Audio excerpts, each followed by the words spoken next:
It's the Worldwide Sports Radio Network. What are you talking about? No, it's not him. There is only one more. There is only one more. That's it. One more. Get a rest! No! They saw your team put up zero effort. Wake up! Remember in the old days they used to have oxygen for them. Where's the oxygen? Play like absolute just garbage. This is the Sports Loudmouths. Yay! Man, can you keep it down? I'm trying to introduce here. With Errol Marks, Speedy Petey, and Josh Silverberg. You're not even a has-been. You're a never was. You're a never was. You're a never was.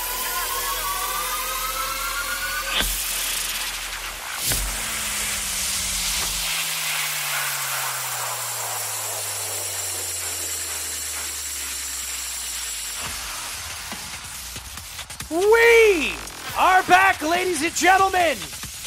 This is the Sports Loudmouths. I'm your host, Errol Marks. My co-host tonight, it is not Joshua Silverberg.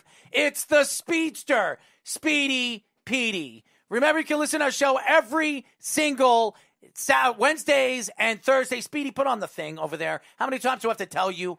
Use your other computer. You can listen to our show every single Wednesday and Thursday at 9 p.m., and only on the Worldwide Sports Radio Network. You can go to our website at www.worldwidesportsradio.com. Download our app on iOS, WWSRN, or Android, Worldwide Sports Radio Network. By the way, Speedy, why do I have to explain things to you when you've been doing this for 3.5 years? I have no idea. Anyways, why are you laughing? What are you giggling about today? What's so funny? I don't understand it. Because I was 2 seconds away from clicking it. I was just trying to get into the feed, and then you just responded. How are you not in the feed already? You are the producer of this show. I was trying to fade the commercial, the drop. Oh, so you can't do two things at once? Is that what you're saying? I had to pause iTunes and fade this. I figured. I don't have 8 hands. If I was an octopus, that'd be impressive. But why can I do it and you can't? Why can I? You have 8 hands. I don't know, but I've done it before. And I've hosted a show, so I've done all 4 or 5 different things. Anyways. You're one of a kind. I want to give a shout-out to Joshua Silverberg, who is not 100% healthy, but he's on the feed. I know he's sick, and I know he's probably has his shivers, or he has his temperature up high, or he's throwing up, or he's wiping his own ass.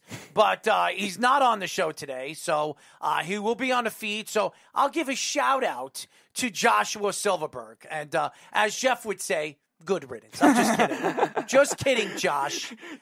Jeff's jumping for joy on this one. I doubt it. Anyways, Speedy, how was your weekend? And why are you with that stupid laugh? That stupid crow laugh. It's terrible. Wait, what do you want me to fake a laugh for you? I don't know. Anyways, go ahead. What did you do? I don't know. You want to go? Your laugh sucks.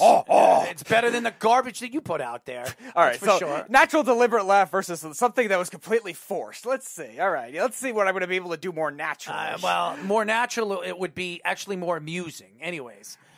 Cat's taking care of Josh. Carl's already in the comments section. Anyway, Speedy, let's not worry about the comments section right now. I asked you, how was your weekend, buddy? It was a lot of fun. I got to see my uncle that I haven't seen in like 8 months for the first time since obviously the pandemic started. He's been a lot of busy hours working. He works in the postal service, so he hasn't gotten to see us as much, it was awesome to see. We played a lot of games with him, had a lot of funny conversations, big meals, and all my brothers were here and stayed the whole time for the first time in a while. They didn't have to go in and out like they usually do. You hear that, everybody? All his brothers stayed along and hung out with Speedy. Hanging out with Speedy is a work. It's a job automatically. So there you go. Anyways, we got a great show lined up for you guys today. We're going to get into some NBA, the New York Knicks. We'll get into what we thought about game number 1 and this dreadful game number 2, which looks like the Knicks are going to go down 2 games, but not necessarily because a fourth quarter, I don't know what's going on with Julius Randle, but we'll get into that in just a few moments. Yeah. We'll get into some NHL hockey. The New York Islanders move on against the Boston Bruins. What did I tell you, Speedy? Sorokin goes in the net. They're going to win. They won not 1, not 2, but 3 games in a row when Sorokin took over. Mm-hmm. I told you guys, good goaltending wins championships. So we'll get into the Islanders. We'll get into the NHL playoffs. We're going to get into the Aaron Rodgers saga as Aaron Rodgers speaks out again for the first time since all these accusations that he wants to be traded. He mentioned some significant things on the whole Green Bay saga with him. And what else are we going to get into? We got the rest of the NHL playoffs. We got Julio Jones, essentially hot miking that he wants out of Atlanta on Undisputed. Shannon Sharp has all the connections, apparently. Well, good for him. But we will get into Julio Jones. I did forget about that. We haven't spoken about Julio Jones and where he's heading, what teams would be interested, and what are they going to be willing to give up to get a top-notch wide receiver like Julio Jones, still at the top of his game if he could stay healthy. So that's going to be interesting. But first things first, the New York Knicks. And to me, this team has played garbage basketball.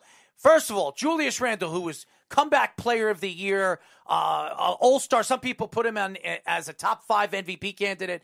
He has been horrendous in this series. He's been as bad as any player has been for the New York Knicks in the first round. He has looked worse than Carmelo Anthony and Amari Stoudemire in 2013 when they went into the playoffs, winning 54 games. He's been horrendous in this series. And this, to me, if somebody like Julius Randle is not scoring, he's not putting up the numbers that we saw throughout the season, they don't have a chance against this Atlanta Hawks team, who is playing great basketball. Their superstar player right now in Young, who is scoring at will. The game number 1, he had 32 points. I think tonight, he's got 28 or 29 points. Yeah. He's demolishing the New York Knicks. And you talk about, and by the way, I want to give a shout out to Joshua Silverberg, who texted me a little while ago saying that the Knicks are done, the series is over. First of all, they haven't even lost this game yet.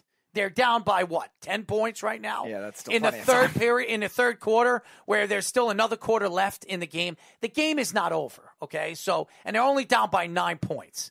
So the game isn't over. But have they looked good? No, they haven't looked good. They can't defend. They can't stop Young. They don't. I don't understand why they're not double teaming Young at the top of the perimeter. He's dominant. You have Julius Randle defending him. Yeah, that's going to make sense. That makes a lot of sense.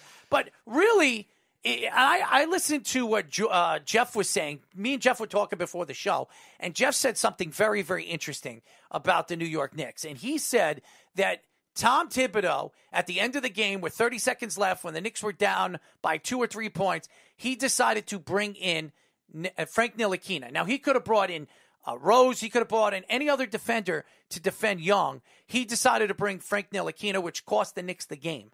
Now, do I blame Tom Thibodeau for that loss?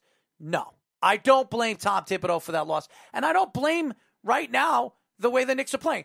I blame the superstar that everybody thinks is MVP candidate. Everybody's screaming, MVP, MVP, MVP. That's Julius Randle. Julius Randle has not played well in this series. And R.J. Barrett, who didn't look good in the first game, he's looked better in this game. But your stars should be appearing to be stars in the big game. You look at the Brooklyn Nets right now, and you look at Kyrie Irving, and obviously Kevin Durant, and Blake Griffin, and obviously James Harden.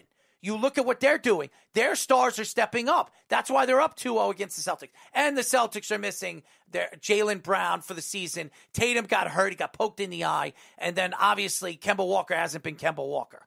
So, and by the way, Josh is sending me text message. Josh, you do realize that I'm doing a live show. Josh, jump into the comment section like everyone else. Now you could actually go after your attackers. Well, and now he says, I say that on purpose. Mythical powers of motivation. No, what? Get out of here. Powers? You texted me that the Knicks are done, okay? And you, of all people, Mr. Homer over there, when you come out and you say these things, they're not that's not motivation, all right? That's telling me that you have no faith in the New York Knicks. You have no faith that they're going to come back in this game, okay? And the Knicks need this game. And if they lose this game, the series is over. They're not going back to Atlanta and winning both games in Atlanta. It's just not going to happen. So if they don't win this game and come back in this game, the series is over. And Jeff is saying, read what Jeff is saying. Jeff says, with Josh on the DL, who's going to be the first to make up a rumor from a non-existent The last source? thing that he said. The most recent thing was, Tibbs is the greatest coach in the league right now. He's unreal. He's about as brilliant as you could possibly be and about to go down 0-2. Okay, first of all, we don't know if they're going to go down 0-2. They're only down by 6 points now. Okay, so the series isn't over. And if they come back and win this game, that doesn't necessarily mean that the Knicks can't win one game in Atlanta. I think the Knicks could win. I think this series is going 7. If the Knicks win this game, the series goes 7. If the Knicks lose this game, this series is only going to go 5. I don't think the Knicks are going to win more than one game in this series. And so far it shows. And I don't blame Tom Thibodeau. This isn't Tom Thibodeau's fault that they're not playing defense. Okay? This isn't Tom Thibodeau's fault. The team, when you have a game plan, when you're getting ready for the game, you have a game plan.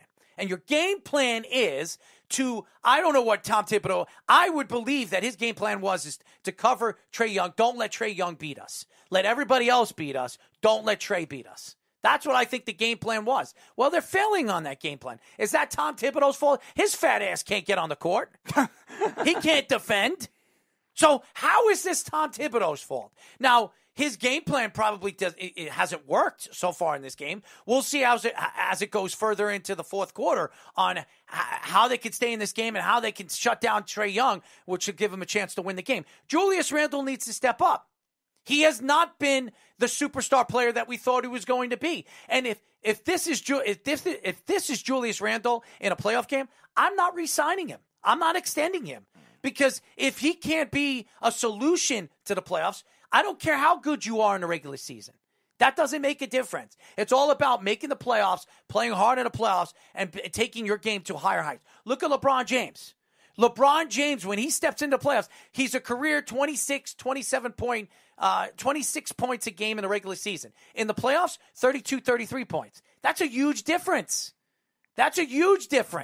And then combine that with a bunch of playoff triple-doubles as well, with a lot of teams that were either banged up or, like the 2007 Cavaliers team, terrible at times. That's a big difference when it comes to being a playoff performer. And if Randle plays like that, it seems like he's playing like he was in his first 2 years with the Knicks, where he was just forcing up shots, and that's not good either. And if that's the case, he cannot be a ball handler whatsoever. They have to have Barrett be a ball handler. And this is the one thing I will blame Thibodeau for, and I'm sure you will too. Why isn't Derrick Rose starting?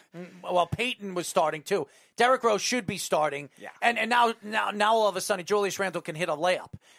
To me, this guy's got to step up. He's got to step up and take it over. Take the game over. If your superstar can't take over a game, you're not going to win. Look at Trae Young. Trae Young, he heard all the screaming and the crowd screaming, Young sucks, Young sucks. What happened? He dominated the game in the fourth quarter. The Knicks were up 7 points with 4 minutes left, and they coughed up a lead and then lost in the final 2 minutes of the game because their big star couldn't hit a shot. Jeff says this series is already over. Consider it a gift that trash even made the playoffs. I don't know if the series is already over. The Knicks are now down by 3. Yeah, they're pushing. Snug says Julius Randle is MIA. Knicks are the same garbage as always. Again, they're only down by 3. Josh comes in and says no defense, but starting Peyton definitely puts him behind the 8 ball every time. He's stubborn. Rose needs to start and Frank come off the bench. Randle needs more too. Well, not if he keeps playing the way he does. Jeff says Trae Young is the new James Dolan, single-handedly ruining the Knicks. Carl says, Knicks out of the playoffs for years, and these are the uniforms they're wearing. Miserable. And then Randle with a bucket. Well, again, and there comes another 3. That the Knicks are letting Atlanta shoot open 3-point shots. They did it in the first game, and they're doing it in the second game. They're playing garbage basketball, and when they're down by 3 points, they can't hit the big bucket. They're forcing up threes. Now, finally, I will say this. The 2 players that really have stepped up in the last 2 games is Burks, and who's the other guy? I'm not even going to tell you. Who's the other guy who just hit that 3? I didn't see the Bullock is the other one. Do you know who that is? Yes. Oh, you're blind to say. You look like you have a stick stuck up your ass today. What is wrong with you today? I don't understand. You're the co-host. This is what you want to be. There's no Josh, and I expect you to speak up, and you don't even know what the hell you're talking about. Why are you so quiet today? Oh, I thought you were going to say something. I'm talking to you, you idiot. Speak up. No, I was just saying I didn't see that particular 3 because I was reading the other comments too. Snug going in more. Garbage uniforms, garbage trash, New York trash. Jesus, again, man. They tied the game, Snug. Nice try. They tied the game, but they can't take a lead, and that's been a problem. The Knicks have had the lead one time in this game. Yeah, one time. They had it. They had it at points last game too, and they couldn't extend on it too. And I think that's another big problem. And the Knicks, we knew lacked depth, but the Knicks bench also outscored the Hawks by over 20 points in game one too. So it's not like their depth is that much worse than the Hawks, and should be better on paper. And what was that, RJ? What was that? Forcing up a stupid layup, or whatever you call that, the RJ special. They can't win these games. You have Trae Young out of the game right now. He's sitting the bench. You need to score. You cannot let the other team take the lead with Trae Young not in the game. Right. And again, going back to what you were saying about the game planning, game one, I think you definitely saw the opposite of what you're seeing now, where it seemed like they were letting Trae Young score and trying to stop everybody else. Now I think they're doing the other way around, but they're having trouble with it, as we have our first caller. We have a first call of the day, and you know him as the Beef. What's going on, Beef? What's up, my friend? How are you? I'm good, man. There's no Jeff here. So Jeff is on the feed, but there's no Jeff. What's going on, man? I don't know who you're talking about, but go ahead. I think you're being a little too hard on the Knicks right now, because this is a team that wasn't even supposed to be in the playoffs. And I understand what you're saying about, Randall's supposed to be stepping up. I mean, he hasn't played that bad, but not bad. Julius Randle. Julius maybe Randle. Maybe he's nervous because nervous. It's a young team that's never been in the playoffs. So are the Hawks. Julius Randle is 28, going to be 29 years old. He's not a young player. He's a veteran. It's a young team. I didn't say he was young. I said so are the Hawks. They're the same thing. They're just the opposite style. Yeah, but I still think you're being a little too hard, because the Knicks weren't even supposed to be there. Neither were the Hawks. The Knicks were a 4th seed. They won. They were one of the top 4 teams in the East. Nobody had making. That's fine. And Julius Randle he took over for the Knicks. He became a superstar this year. 24 points, 10 rebounds, 6 assists. He had LeBron James numbers. Everybody thought he was an MVP candidate. And the guy can't play in the playoffs. You can't play in New York. If you want to be a New York player and you want to be a leader, you want to be a Knick for the rest of your career, and he said that he wants to be a Knick for the rest of your career. His career. You have to play in the playoffs. I understand that, but they're a young team. Hold on one second. So the Knicks are not a young team. They're more of a veteran team than the Hawks are. The Hawks are the younger team. Yes, they are. The Hawks are the 2nd or 3rd youngest team in the NBA. No. Yes, they are. The Knicks are they're still a young team, the Knicks. They're not old. Really? Julius Randle, is he a veteran player? Yeah. Is Burks, is he a veteran player?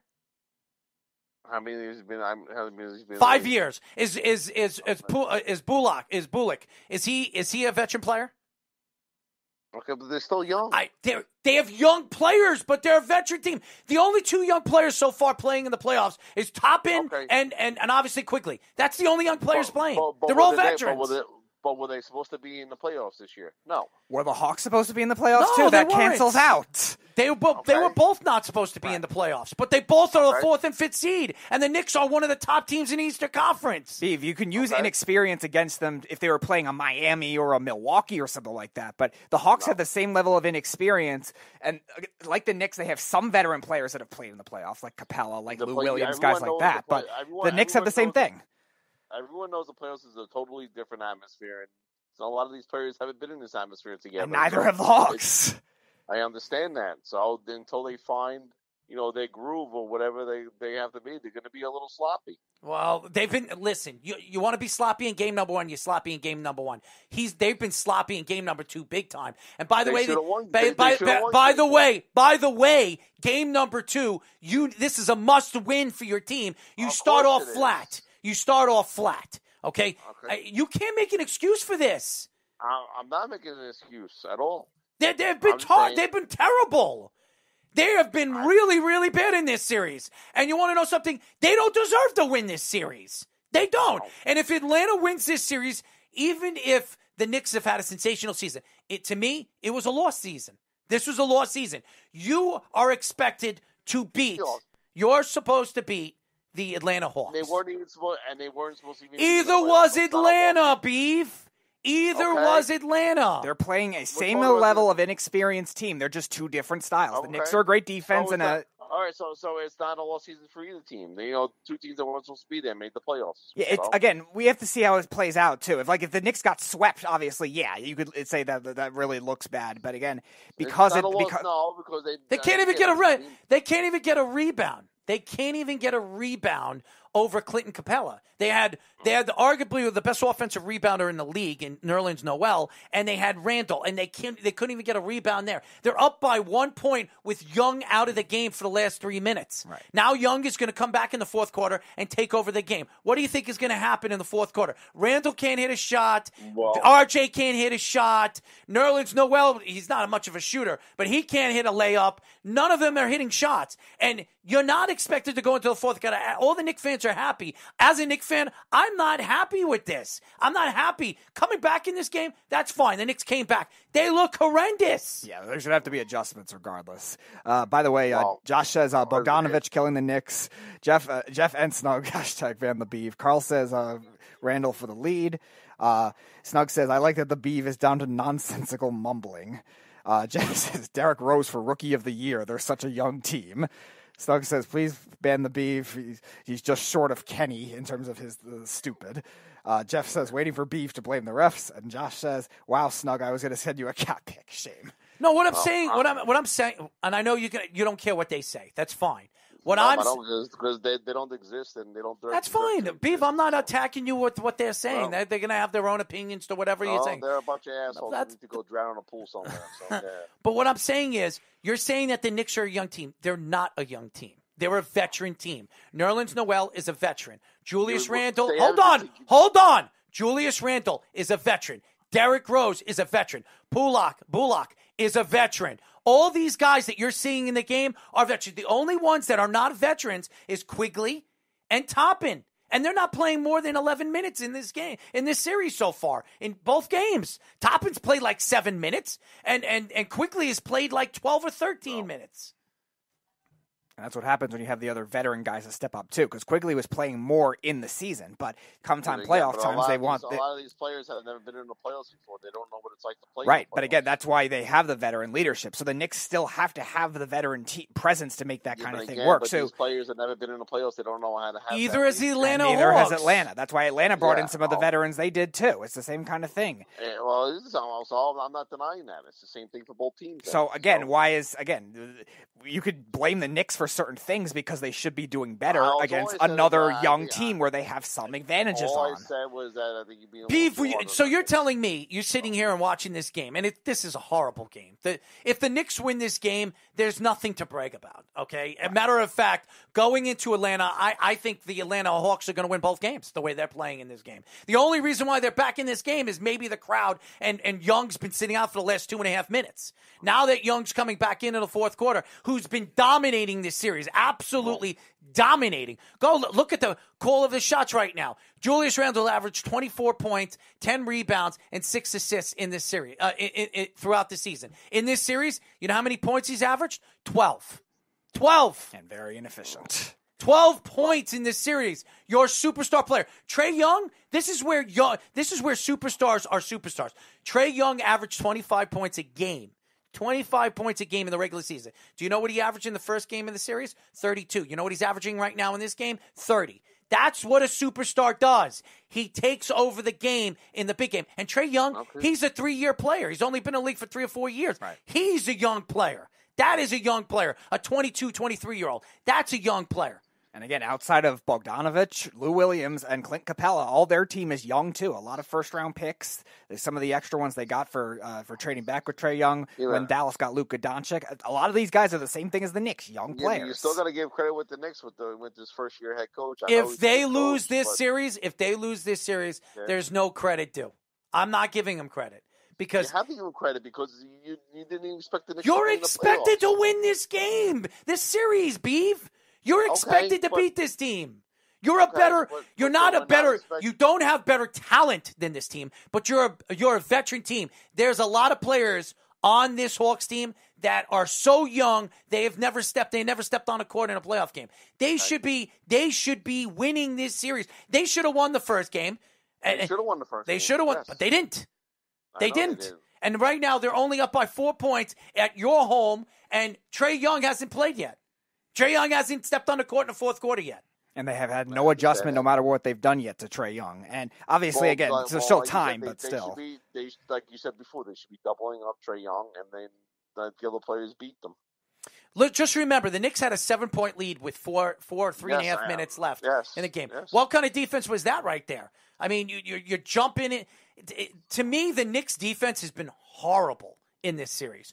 Horrible. You talk about an all-world defense, the number one defense in the NBA, and they can't stop a fifth seed team that has one player, one superstar on the team, and Lou Williams, who was the sixth player of the year like 3 or 4 times. That's about it. They don't have any. They have Janello Gallinari, who played for the Knicks. Yeah, he's great. I mean, Clinton Capella. Oh, yeah, he's a defensive player. That's all he is. Watch when Young gets back into this game.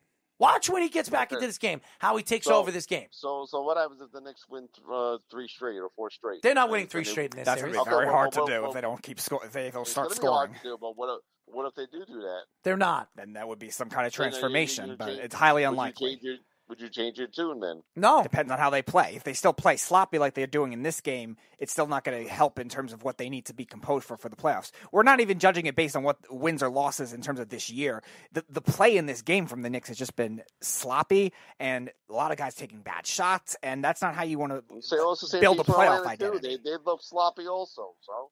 Who? The Hawks have looked better. Atlanta's looked much better than the Knicks in this series. Much better. It still looks sloppy to me. Every time Young watch when Young gets into the game. Are you watching this game? Young hasn't. Here comes a 3-point shot. Gallinari, he just hit a 3-point shot. This is what happens to the Knicks all the time. You can't defend the perimeter. They have had problems defending the perimeter, and now Tom Thibodeau calls a timeout. This has been horrible. Horrible. That's on the coach. He has to. No, it's not. It's on the It's not because it's on the defense. The coach doesn't play the defense. He's a fat ass. It's not also because they're also losing the game more on offense. Tom Thibodeau's not saying, all right, go shoot mid-range bad contested shots early in the shot clock like Julius Randle has been doing. No, but he has to get the defense to play better. The defense didn't lose them the other games, though. How do you make a team play better defense? Please explain to me. They're playing team defense right. There's nothing they can do. Here's what they need to do. They need to do everything they possibly can to keep the ball out of Trae Young's hand. That should have been the game plan from the beginning of the game. Well, maybe keep was the ball. Game plan, no, get out of here. They haven't done anything to Trae Young. Trae Young's been at will getting into the perimeter and completely getting into the box and dominating the game. That's on the head coach to make good job. No, They've tried not. everything. It's not like Thibodeau saying, all right, no, we're going to do the same thing and just hope it works again in game 2. No, they're actually trying to do different things on Trae Young, and he's still scoring on them. That's not on Thibodeau. Thibodeau made some adjustments. Sometimes players are just good players. It happens that way. He has to make more adjustments. Okay, he's going to keep trying. Maybe he finds something that works. That doesn't mean you should blame him for the other ones. Here's the adjustment. Your superstars start hitting shots. How's that? That's the adjustment. How about Julius Randle get his head out of his ass and figure out how to shoot a basketball again? Because he has looked horrendous in this series. Horrendous. What is everybody saying? All right. First, Jeff said, Beav is confused. As a Cowboys fan, he doesn't understand the playoffs. Josh says, stop still worrying about the other 25 players to draft for next year. Carl says, best line of the night. Yeah, that's what I just read. Toppin-ish alley-oop. Josh says, you're the home team. Higher seed and was 3-0 versus Atlanta's team shouldn't be feeling good at all, even if they win, which is exactly what we're saying. Perimeter defense is non-existent, shouldn't be showboating. I also don't know what Randle is. I'd be wary of giving him an extension. How does Atlanta look sloppy, Beav? They took home court away and were dominating before this run. Randle and Young were supposed to be the superstars. One hit a clutch shot in his first career playoff game, and the other can't hit a shot, period. Snug is laughing, make them play better defense. Josh says needs better perimeter defense, and Jeff says just so everybody knows, Beav is a supervisor where he works at, in case there's a lack of quality employees out there. And Snug finishes off with first adjustment: hang up on the Beav. No, we're not hanging up on the Beav. First of all, and that's one. Number two. There's nothing the Knicks can do right now to stop this team except figure out how they can keep Trae Young to the perimeter and make Trae Young force shots. That's the only way they're going to win this series. That's on the coach to come up with a game plan also. But again, they've swapped different game plans. How about this? They've been trying to. They put Julius Randle. Why would you put Julius? First of all, why would Julius Randle defend Trae Young on the perimeter? Why? Now that's not the coach telling him to do that. Okay, Trae Young is much faster, much more, has much more agility and more athletic. They need to put an athletic guy at the perimeter. How about bringing in Frank Ntilikina throughout the game to defend Trae Young? Not at the last 4 minutes or 3 minutes of the game to defend him. Have him play Trae Young throughout the game and shut him down. How about that? Instead of bringing in stupid guys that all season long have been shooting shots, and everybody knows who I'm talking about. And even conceptually, they could do double teams, they could do brackets, they could do zones, they could try different things, and they've done that to the same extent, Beeve. And yet Trae Young is still just hitting his shots. So they're trying so many different things. I was saying before we went on air that they should maybe put some more size on him, like Errol was saying with Ntilikina, put some size or length on him. Even just somebody that's not a traditional point guard, a wing type player. Randall's more of a 4 that can be a 3. He's not quick enough for that. And I'm talking about the last 5 minutes of the game. Ntilikina should be starting in the game. Why are you starting guys that don't play defense, that force shots? Force shots, okay? They need defense. And Frank Ntilikina, in my eyes, Frank Ntilikina should be starting at defending a guy like Trae Young, who is a great offensive player. Frank is not a good offensive player. I think he had 40% at the three-point line, so he can give you some kind of depth at the three-point line. But you need a defensive all-around player to shut down Trae Young. Make him work for his shots. Not bring him in at the end of the game like they did last game, and he has cold feet. And Jeff said the same thing. Why would you bring Frank Ntilikina in the game? And I do blame that on a guy like Tom Thibodeau, because Tom Thibodeau knows better to bring in a cold player at the end of a game. That didn't make any sense. And to me, the Knicks screwed this up. They screwed this series up. And if they don't win this game, not only are they going to be a laughing stock of New York in the newspapers tomorrow, they're not going to cry, oh, they're a young team. This is a veteran New York Knicks team. This is a veteran team, Beeve. This is a veteran team. The fact that Trae Young is not in the game, they're going to wait until like 7 minutes of the game, and they're going to bring Trae Young in the game, and he is going to take over the game. To me, a veteran team is players who've been together for a long time and been around in the playoffs a lot. That's a veteran team to me. No, a veteran team is got players that have played at least 3 or more seasons. That is a veteran team. And again, you'll have to judge comparatively too. Like we said, the Hawks are also a young team, and the Knicks are a young team in comparison to, let's say, the Lakers or the Celtics or something like that. They're a young team in comparison to that, but in comparison to the Hawks, they're an older team, and they have a veteran coach. The Hawks have a veteran coach too, but the Knicks have a more experienced coach. They play to that kind of style, which is more of a veteran style. So there's a big difference between that and, again, judging the whole league. Yes, the Knicks are a young team in comparison to the whole league. Okay, but you're judging this matchup, you can't do that. Well, and you watch, the Knicks are up by 10 right now. Trae Young's going to come into the game. Watch how quick that lead is going to completely disintegrate. I'm telling you right now, they can't stop Trae Young. And if they haven't stopped Trae Young yet in this series, they're not going to stop him. He's going to continue playing the way he is. The smart thing the Knicks should do is figure out how you can, keep him in a position where he is not going to be the dominant force he's been. And the only way I can honestly say that the Knicks are going to be able to shut Trae Young down is put a bigger, stronger, and athletic guy on him that really just plays defense the whole game, shuts him down the whole game. Even if you keep him to 20, 22 points, you'll win the game. Jeff says Johnny Knoxville and the Beeve will star in The Ringer 2. Carl says Knicks fans star for this playoffs. I don't see a chicken in any of the crowd shots. Josh says Frank has more upside and length than Peyton too. Not that either are good, but Frank should definitely start. Yeah, so I don't know what good thing Peyton does. Snug says I love it when stupid guys take too many shots. Josh has higher upside and more D with length than Peyton. Meanwhile, Trae Young is still out. Carl says going on 20 minutes of real-time break. That means, he'll probably grind out the rest of the game.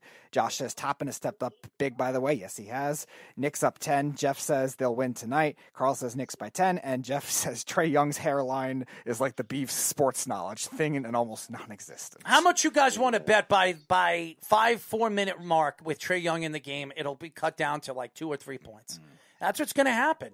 They don't know how to defend against him. He's going to come into this game right now. You watch. As soon as he touches the ball, it's going to completely transition the game. And like Carl was saying, I'm surprised he's out this long. So at this point, Why? Because he's going to play now for the rest of the game. 8 minutes now left. Yeah, now he has to. Right? He will. Yeah. They sat him out for 5 minutes, 2 minutes left of the fourth quarter, 2.5 minutes of the fourth quarter, and the first 3 minutes of this quarter, and now he'll play out the whole game. And trust me, him playing out for 7 or 8 minutes, that's an eternity. Yeah. That's an eternity when it comes to basketball. And especially if the Knicks have trouble finishing off possessions like they did in Game 1, too. The big thing that cost them, because the Knicks were up for most of the second half of the fourth quarter, but they had one really bad scoring drought, which led Atlanta back into the game. Eventually they tied it. Then they went back and forth for a while. They can't have that kind of thing either. And that goes back to what we were saying about Randall and guys like that taking bad shots. And also, sometimes there's an extent you could get too conservative with the shot clock, too, at the end of the game, too. And the Knicks' pace of play has never been great. We know they're one of the slower teams in the NBA, but you still have to be smart rather than say, all right, we're just going to grind out the whole shot clock and trust our defense, because that doesn't always work all the time either. Defenses get tired. Well, I will say this. Julia, you cannot – watching Julius Randle in this series, if the Knicks lose this series, they can't – I would really sit back, and even though he's not a free agent next year, and a lot of people say they should extend his contract, I wouldn't extend Julius Randle's contract. I would wait until next year and see what Julius Randle does throughout the season and what they do with the playoff run. Because if he plays like this in the playoffs, you can't extend him. You can't give him an extra extension of 4 or 5 years, because then you have that on your salary cap, and you can't bring in another star. Maybe Julius Randle isn't a good playoff player. Maybe he isn't. All right, so let's just say the next 3 games he scores, I don't know, 30 points every single game. But he hasn't, Beeve. He hasn't. But I'm saying going forward. What if he does going forward? Then what are you going to say? I'll be surprised. I don't think he's going to do it. I think they figured him out. I think they figured out how to defend him. So let's just say that he does, and he scores like 30 points every single game, and the Knicks lose the series. Then what? Then maybe it also proves he's inefficient, though, too, because he might be taking every shot at that point as well. So no. You can't say that, because he did it. By the way, the Knicks are actually listening to us. You know what they put on? They put Bullock on him. It's Bullock, guy, right? Yep. Mm-hmm. Bullock. They're putting a wing guy, a bigger, stronger, athletic guy that could defend him on the perimeter and make him forced to pass the ball. You see what we're saying? Now they're putting Burke. They have Burke's on Bogdanovich right now, and Bullock on Bullock's on Young still. And they're shooting these long 3-point shots. Huerter made a 3. They're shooting these long 3-point shots. Here we go again. The Knicks can't defend the perimeter. They can't defend the perimeter. This is a huge problem that the Knicks have. And again, that's a far shot, though. And far shot. Obviously, some of them are going to be far shots, but again, Burke just had an open 3-point shot. He missed an open 3-point shot. You still have to defend some of them to an extent, or again, have better game plans for them. I mean, some of the ones Trae Young was hitting in the first half, okay, yeah, those are far shots. By the way, certain guys can make. Trae Young is going to the line again. Okay, so there's 2 free points for the Knicks. That's since he's come back into the game, 5 straight points. This is what I mean. As soon as Trae Young comes into the game, they have no answer for him. And Beav, we're going to go back to your favorite word, analytics. When Trae Young is on the court, the team value has gone drastically up, no matter if it's him scoring or other guys that have taken better shots because of that, too. And this is where the Knicks had a lot of trouble in the second quarter and at the end of the first quarter, where, one, they had a bad scoring drought themselves, but also Trae Young had a spark. I mean, if you're not watching, you're watching this game right now, I told you, as soon as Trae Young comes into the game, that lead was going to disintegrate all the way to 3 or 4 points. That's what's going to happen. So this is the problem with the Knicks. They don't defend the perimeter. They're leaving open 3-point shots, open looks. You can't leave this team open. Make them work for their threes. If they hit a guy's in their face and he said, "Look at this. That's a forced shot by Derrick Rose. Why is he shooting a shot like that? He should not be taking that shot. Now that's a good shot by Toppin, but he missed it. And he missed it. Again, they can't. These young players, they have Toppin in. He's a young player. Now look, open shot, 3-pointer, almost in. Missed. Yeah, missed. Again, they haven't hit a shot since Young's been in the game. Here's another forced shot. Forced 3. Great shot. That's a terrible Great shot. See, that was way too early in the shot clock. Now they did the opposite of what they were doing at the end of game 1. So here comes Trae Young. Brought it in. And all of a sudden, we got a 3-point game. 3-point game. What did I tell you? What did I tell you? I'm telling you what's going to happen before it even happens. This team has a huge problem with Trae Young in the game. By the way, Carl says 50 Cent talking trash to Trae Young was great. Carl says, fair point, Josh. The Beav and Josh hour coming up next on WWSRN. Snug says, Beav is heavy into the alternative universe theories. Josh says, just like Spike to Reggie, how did that work?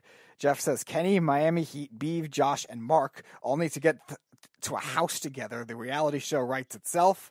Josh says, all good. I think I've just gotten better, but just me. Snug says, hell for that. Throw Earl, Josh, Lyle, Speedy, and do a Big Brother show. Oh, God. That would be torturous. Jeff says, charge. And Josh says, I'm absolutely passing on that. Yeah, I probably would, too. And I'm going to tell you this right now. The Knicks are going to lose this game. Just so you guys know, you heard it from me. Then I told you what was going to happen when they had a 10-point lead and Young comes back in. Here's an easy look. Look at that pass. Now they're down by 1. They have, since Young has come into the game, 9 straight points. 9 straight points. A 9-0 run since Young has come into the game. In less than 2 minutes. In less than 2 minutes. In what, 4 possessions, too? I mean, I'm telling you right now. Oh, here comes another forced three-pointer. Another forced three-point shot by Julius Great-Randall. Oh, yeah. Bullock finally hits a 3. That's big. It's not big. They're gonna lose this game. They're forcing shots. That's what they're doing. And the Knicks fans are going crazy. What are you going crazy for? Look at Young just dribbling the ball around him. Look at this. Easy. Oh, yeah. Easy. It, though. They didn't airball. It hit the rim. Yes, it did. It hit the rim. Yes, it did. It hit the rim. It hit the outside of the rim. The Knicks are not, to me, they not play good basketball in this series. And to tell me that a 3-year player is dominating this game and dominating this series, that's a problem. Because what are you going to do if you win this series? What are you going to do against the 76ers? You know the Knicks aren't going to, they weren't supposed to be here, so you know they weren't even. Oh, get out of here. They were expected to win this series. They were expected to win this series. So I said if they get out of this series, they ain't going any further. All right, that's fair. Series. Yeah, that's fair. Yeah, because they're going to end up with the Sixers at that point because they should take care of the Wizards, no problem. Yeah, we're not expecting them to beat the Sixers, but they definitely should win this series, and they definitely should play better basketball than they have. And Young is getting all the calls. Young is getting all the calls. The Knicks are the home team, and Young is getting all the calls. Look at that. That's a jump ball. That's a jump ball. It should be a jump ball. That's a jump ball, and they called it a foul. They called it a foul. So it's a huge, huge problem. And the Knicks... And the Knicks cannot give this team. Look at that. Look at open layup. Open lane, open layup. By a guy with a significantly smaller build than some of the Knicks defenders. Yeah, not good. Well, first of all, Josh, I don't care what Vegas favored them. Vegas favors everybody. Vegas is not always right. There's a lot of people that pick the Knicks to win this series. You picked the Knicks to win this series. I picked the Knicks to win this series. Stephen A. Smith, Max Kellerman, everybody and their mother picked the Knicks to win this series. So I don't want to hear what Vegas says. Vegas isn't right, okay? They're not always right. And again, they judge more on favoritism, too, more than certain other matchups as well. And a lot of people, again, the lazy thing for a lot of the people to say, if you're just a casual fan, or in the Vegas case, a lot of them are just bettors. And all Julius Randle keeps doing every time he misses a layup is complain. Complain. Look at that. So what they Look at that. Tie game, Speedy. Shut up, Speedy. This is pissing me off. I told you guys this was going to happen. I told you this was going to happen. And by the way, the Knicks are going to lose this game by 5 points because they haven't hit anything. They're forcing shots, and they're playing good defense, Atlanta. Look at this. This is not their strength. Look at this. Derrick Rose is just throwing a haymaker up, and it goes in. And then Young is going to go down and pass it to an open three-point shot, and he's going to hit open three, and they're going to take the lead. Look at this. Look at this.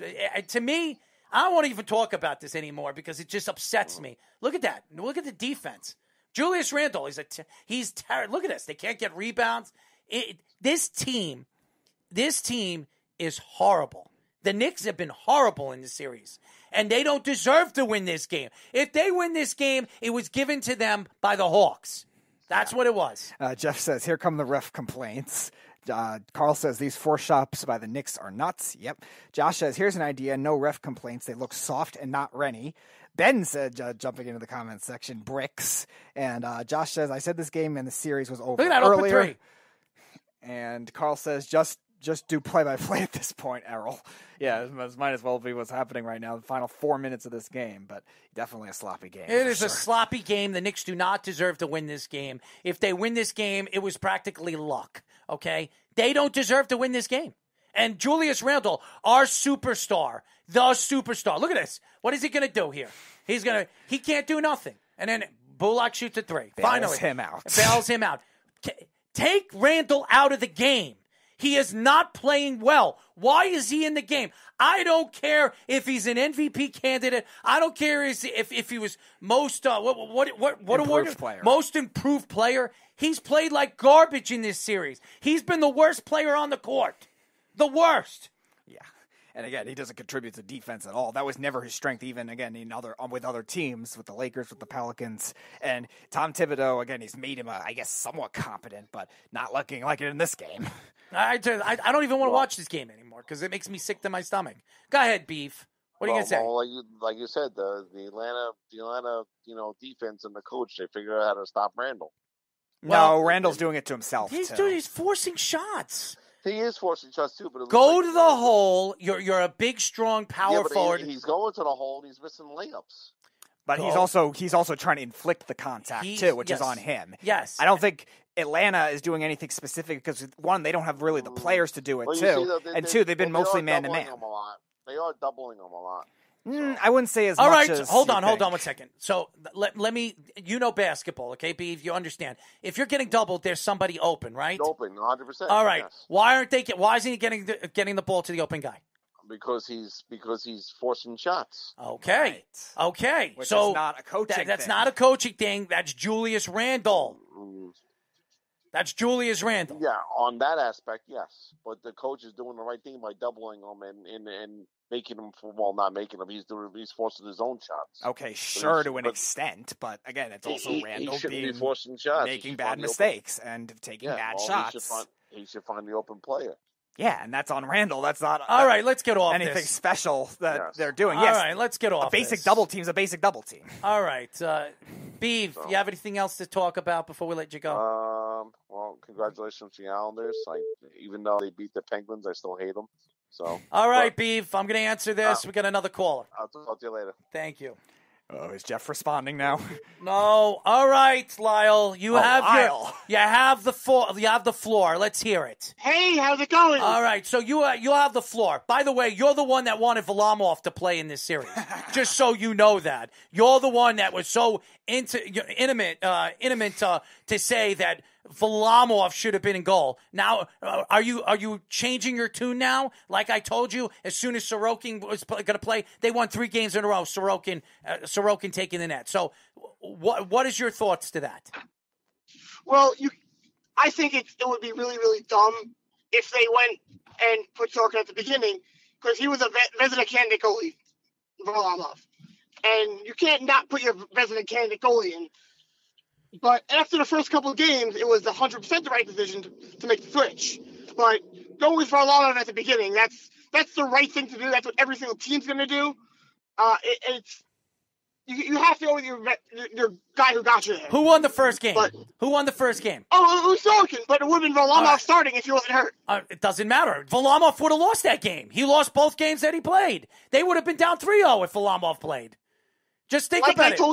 Like I told you yesterday, I think he was still injured and playing hurt, and that's why he wasn't playing good, because he did not look like that for majority of the regular season. Playoff hockey is different. He had a great playoff run. Completely. He had a great playoff run last year, but let's be honest. Varlamov should not have played. If Sorokin won the first game, he should have played out this series, and whatever happens, happens. That's what should have happened. This series would have not gone 6. It would have stayed. It would have went 5. But they took it to the brink, and thank God Sorokin played as well as he did the last game in game number 5, because to me he didn't have one of his best games in this game. But it wasn't his fault. It was the Islanders. They weren't moving the players out in front of him. There were too many tipped pucks. I mean, seriously, the Islanders were very, very lucky, especially where the Penguins were playing in the first and early second quarter, the second period. They were lucky to come out a winner. Yeah, Errol and I were saying that it's like the Penguins probably had 70% of the puck possession for the first two periods. Well, thank you, Jari, for passing it to Josh Bailey with a wide open net. Nobody said Jari was good either. But I called because I wanted to talk to my buddy Jeff about the Islander Bruin series. Well, he's not here. Jeff's not on here. Oh, Jeff! He'll be in the comment section soon. Don't worry. I'm waiting for it. But Don't start talking crap about the Boston Bruins. Oh, I'm not at all. No. The one team I did not want to play in the playoffs was the Boston Bruins. Ever since they got Hall, they were a completely different team. I don't want to play them, but we have to. I'm not the type of fan to ever think my team's going to do bad, but they were the one team I don't want to play. Now, are you encouraged by the fact that they did normally better than they usually do in the regular season against the Bruins, though, too, or is it different with Hall? No, they were a completely different team once after the trade deadline. Completely different. Mm-hmm. And a couple of those games were against Halak, who never does well against his former teams. Yeah, Halak, the Ranger killer. Don't remind me, Lyle. By the way... yeah, but go look at what he did against Montreal his entire career. Against Washington, he's always been really bad against teams he used to play for. Uh-huh. By the way, Jeff says, is Lyle an upgrade from Beeve? Josh says, we're screwed if anyone thinks that. Snug says, Lyle for president 2024. Josh says, this guy on the wrestling show yesterday said the Coliseum is the biggest home field advantage in sports. I looked up bad takes online, and that was the headline. Jeff said, Oh, no, it's not. That's 100% a truthful take. Jeff says, Coliseum is the best home field advantage in sports. Jeff says, if Beef played tennis, stupidity would win in straight sets. Josh says, passport for me is ready to go if you become president. Carl says, Julius Randle with a miserable brick 3 and then offensive foul. Yeah, that's Julius Randle for you. Jeff says, Raskin, no Tristan Jarry. You all better buckle up. If I became president, the first person that's going on the other side of the wall is Josh. I think Josh would gladly walk there from that comment. Ben says, Bruins in 4. Ooh. Snug says, Lyle and the Beef must get their own show. Josh said, that's a homer comment, not thinking your team will ever do this bad, be realistic. And Carl thinks the Knicks will pull this out. Hawks have missed the last 6 shots. Well, good. They'll pull it out, and they'll lose in Atlanta. I mean, the only reason why right now, we'll put Jeff on. Hold on 1 second. We're going to put Jeff on at the same time. All right, well, while you do that, Carl, again, we're also judging the quality of play, though, from the Knicks, too. This win, even if it's a win, is not impressive, especially with what you were just saying. Hawks missing the next 6 shots as well. Josh says, I guess they'll just discount Seattle with the Seahawks when it comes to home crowd. Also the Chiefs, too, Josh, broke the decibel record. Okay, Jeff, you have the floor. Yo, listen. You guys don't want no Bruins nonsense, right? Because Tuukka Rask ain't no Tristan Jarry. Y'all played the worst goalie in the league, and y'all beat him. Y'all won. But, let's be honest. One goal they scored tonight was a really nice goal. That third goal, I think it was Bailey's goal, was a great goal. Terrific play. The rest of that game tonight was just Tristan Jarry giving the Islanders. Hold on. Jarry was the best player for the Islanders. Hold on. There was a goal in this game with what's his name again? Who had 2 goals in the game? I'm sorry, Brock Nelson. One of Brock Nelson's goal was beautiful. So was that the third one? Who had the third one? Brock Nelson. Brock Nelson had the third one. He had the third and the fourth. Palmieri was 2, I think. Palmieri was the first goal off the rebound. No. Palmieri's goal was probably one of the worst directed rebounds I've ever seen. Any goalie in the league could easily block that to the corner. What did Jarry do? Gave it right to Palmieri. Right. I'm not complaining. No, I'm not saying that you're complaining, but if y'all want the smoke. Tuukka Rask ain't no Tristan Jarry. Air ball by Julius Randle. I have to ask you a question, because you're a Bruins fan, I have to know. Why do Bruins fans, when a shot hits the post or misses the net, they still chant the two chant when the shots had nothing to do with Tuukka Rask? Because it's pretty dumb. Vantage point, maybe is some of it, I would imagine. But just so you know, right? Tuukka Rask, believe it or not, you guys, this will blow your mind. Go and look at the history books, buddy. Tuukka Rask has the best save percentage of any goalie ever in the playoffs. Ever. And I think he has one of the, the 3 highest active, or all time with qualifiers, save percentage too, if I remember correctly, 921 or something like that, among anyone. Y'all gotta y'all got a gift by playing the Penguins because Tristan Jarry Tristan Jarry shouldn't even be allowed to have feet to put skates on. Well, but hold on, Lyle. And I want to speak for a second. You can't take away what the Islanders did in this series. They were down in this series, Jeff, 2-1. They came back. They won 3 games in a row. Listen, the problem with what you're going to argue is going to be nonsense. They won tonight because Tristan Jarry allowed 3 soft goals in 2.5 minutes, right? 3 of them. And 2 of them were in 13 seconds. If you go back to the previous game, how did they win? I don't know. Tristan Jarry playing pass with the New York Islanders in double overtime. All right, so how many saves did Sorokin have tonight? I think it was like 32, maybe. I think did they have around that? Dude, but listen, they had their chances. They had their chances. How many shots did the Islanders have tonight? I'll answer that for you. 21.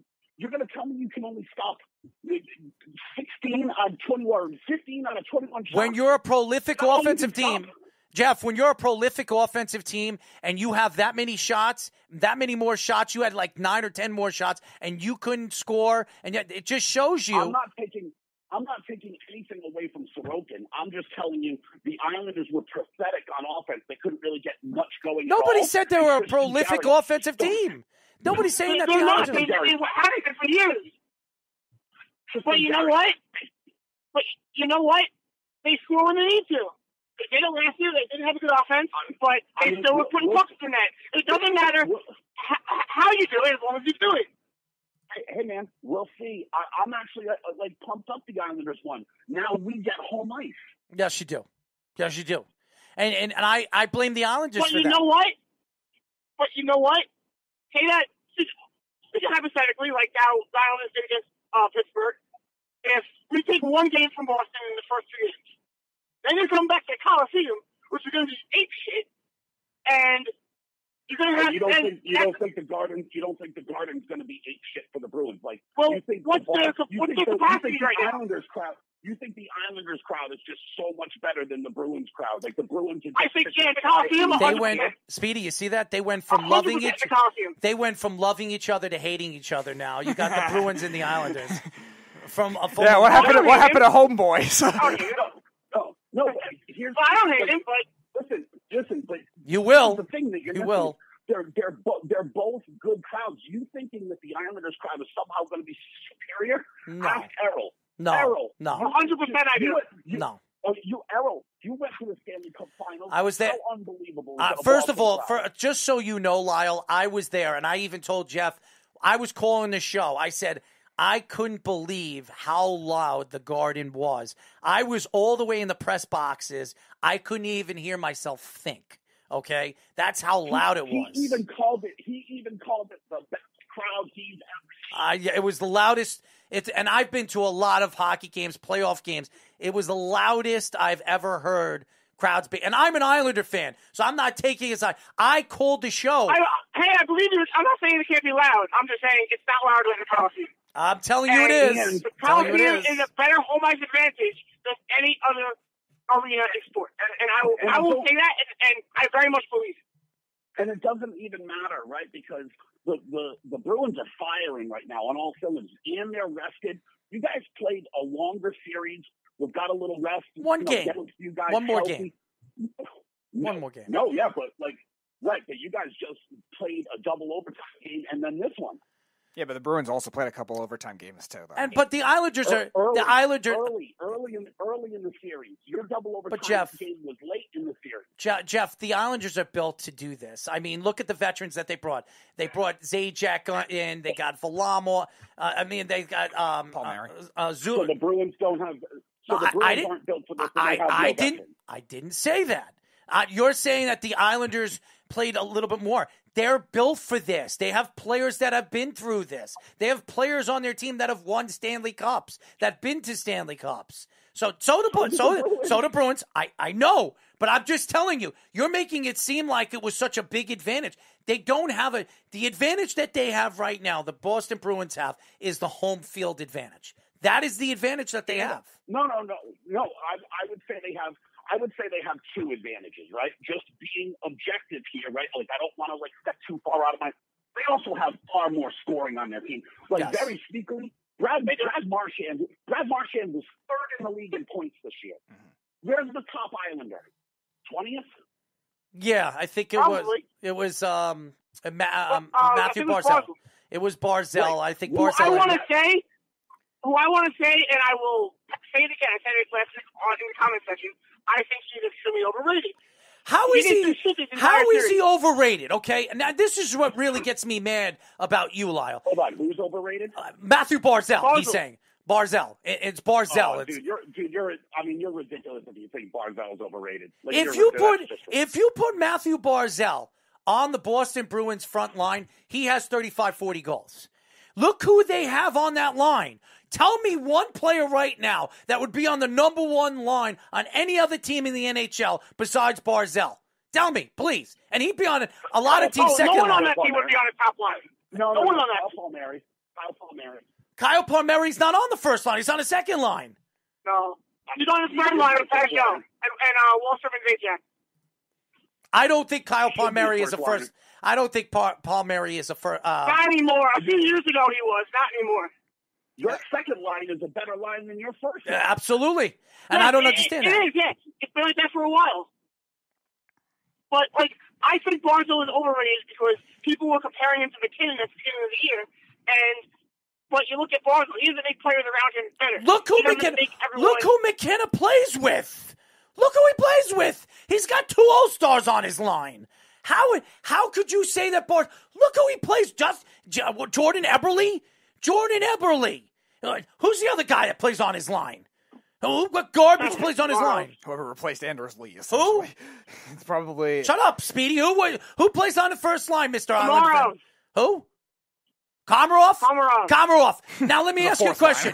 Komarov, when he went to the Islanders, what line did he play with before that? I think he played for the Canadiens or the Toronto Maple Leafs. What line did he play on? He played on the fourth line.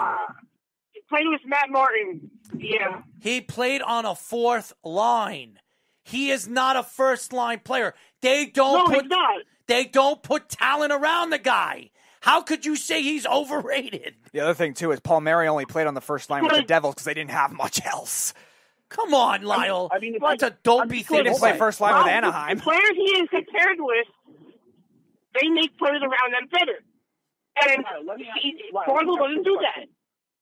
Let me ask you a question, Lyle. If you were to rank the top 5 players in this series, who would they be? In this series? Islanders versus Bruins. Who's the top 5 players? Combined, both teams. Who's the best 5 players from either team? Oh, God. I'll say Hall, Marchand, Bergeron.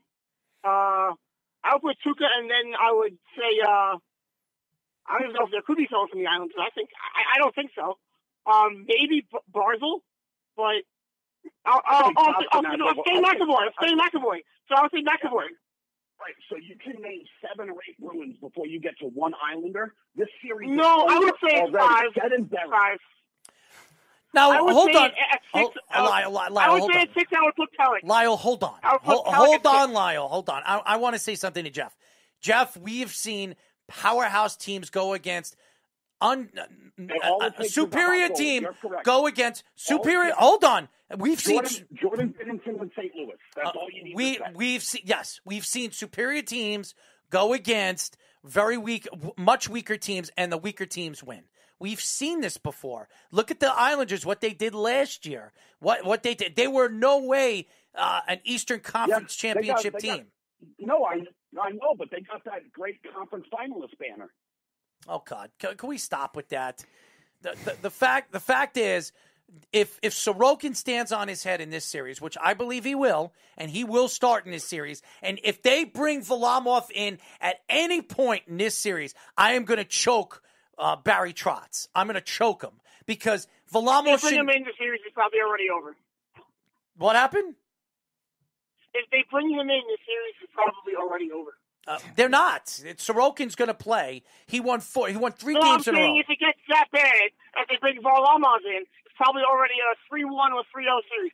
No, That's what I'm saying. what scares me about the Islanders is if Sorokin loses a game in the Boston series, the first game of the Boston series, they're going to bring in Varlamov.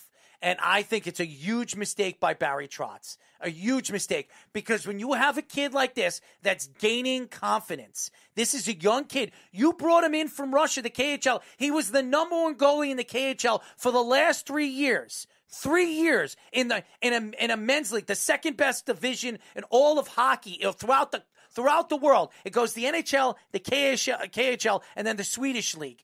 The KHL is the second best league, and this guy was the best goalie, and he's 25 years old. And you finally get him into the NHL. You finally have him, and then you finally play him, and he's one of the best young goalies in the NHL. He had 13 wins this year, 6 losses, 2 point. I was telling Jeff before the show, 2.19 goals against average, a .919 save percentage. He's a rookie of the year candidate. He's not going to win it, but he's a rookie of the year candidate. You cannot take this kid out no matter what. This guy needs to play throughout this series. I don't want to hear it. If he gives up 4 goals in the first series and they lose 4-3, they cannot bring in Varlamov. They cannot. If I see Varlamov, I don't think they will unless he lets in a few weak goals or he gets nothing the Bruins is I don't think they will. Nothing the Bruins are going to do is weak. Bergeron and Marchand, they're going to, with authority, they're going to beat this kid. They're going to just, and the top 2 lines for the Bruins right now are absolute machines. They are. They're playing good. You named your best 5 guys, and they're mostly Bruins. You didn't even get around to naming David Krejci, and he's one of the best players in the league. Now hold on. Now watching throughout the playoffs, Brock Nelson has 6 goals. Brock Nelson right now is he's one of the hottest. He's one of the hottest goal scorers right now in the playoffs. Going into this series, the whole line is high for me. For Villiers, Bailey, they're all on and fire. by the way, all the Islander fans that wanted to trade Bolivier, and I've been hearing so many things, do not sign him. This guy, last year, had 12 or 13 goals in the playoffs. This year, he already has 3. Yeah. I mean, why do Islander fans want to trade this guy? He's a playoff player.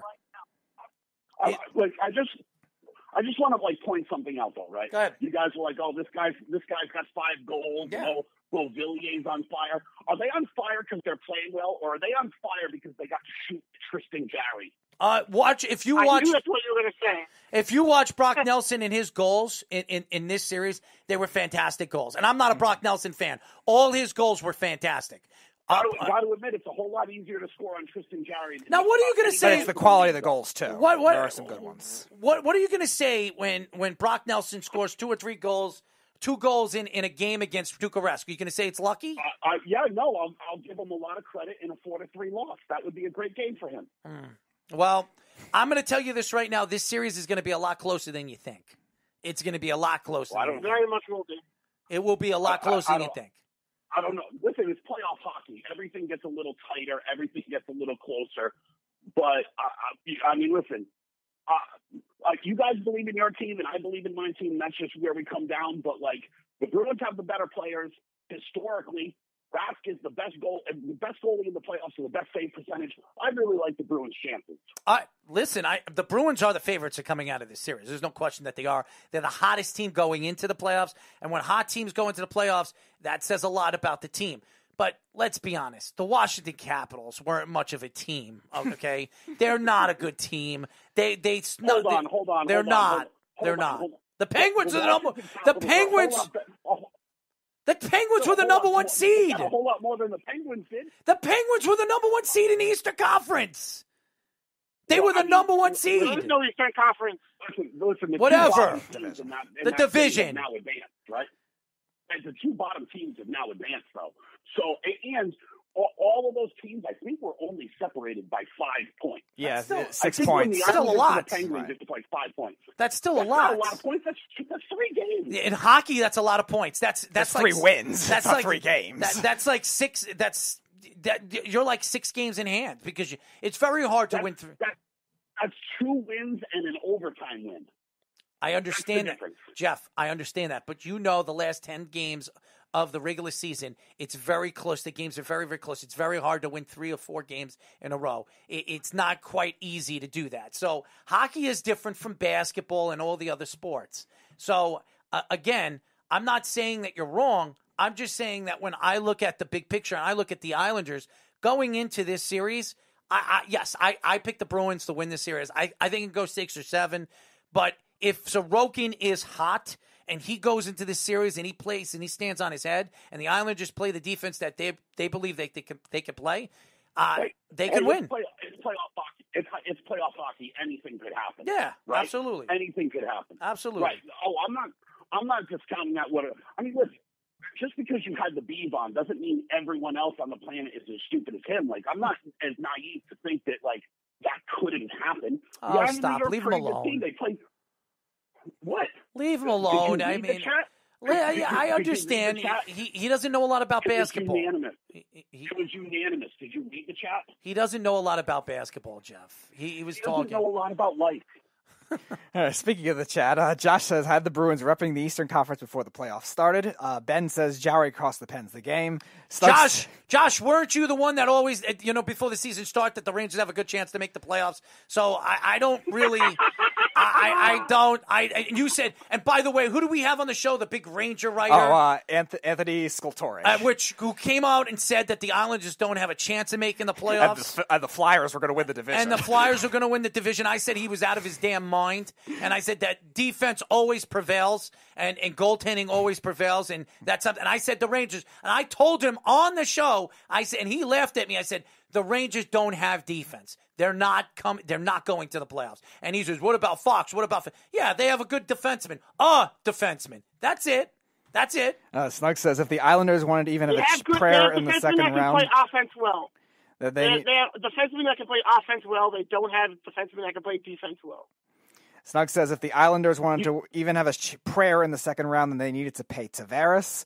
Josh says, honestly, they should have swept Washington. Easily could have. Snug says, it was a very physical series. The extra rest is an advantage for the Bruins. Josh said, showed last year in Tampa versus the Islanders what the rest does. Brad Marchand is so underrated. Carl says the Knicks jersey looks like a 3-on-3 league run by Ice Cube. Josh says, Barzal is nowhere near close to overrated. He's extremely underrated. Mike, the Beef, says Barzal is not overrated. I'll take Barzal on the Rangers. So yes, of course we would. Absolutely. Josh has Pasternak not in the list of top 5 Bruins or top 5 players in that series. Oh, I forgot about him. Pasternak is unbelievable. You could try to choke him, but your hands won't fit around his big neck. I guess referring to Errol's comments on Barry Trotz. Carl says, how about the Panthers rookie goalie standing on his head in Game 4? Spencer Knight. Yes, that was tremendous, Carl. Josh says, perfection line. Pasternak's my favorite.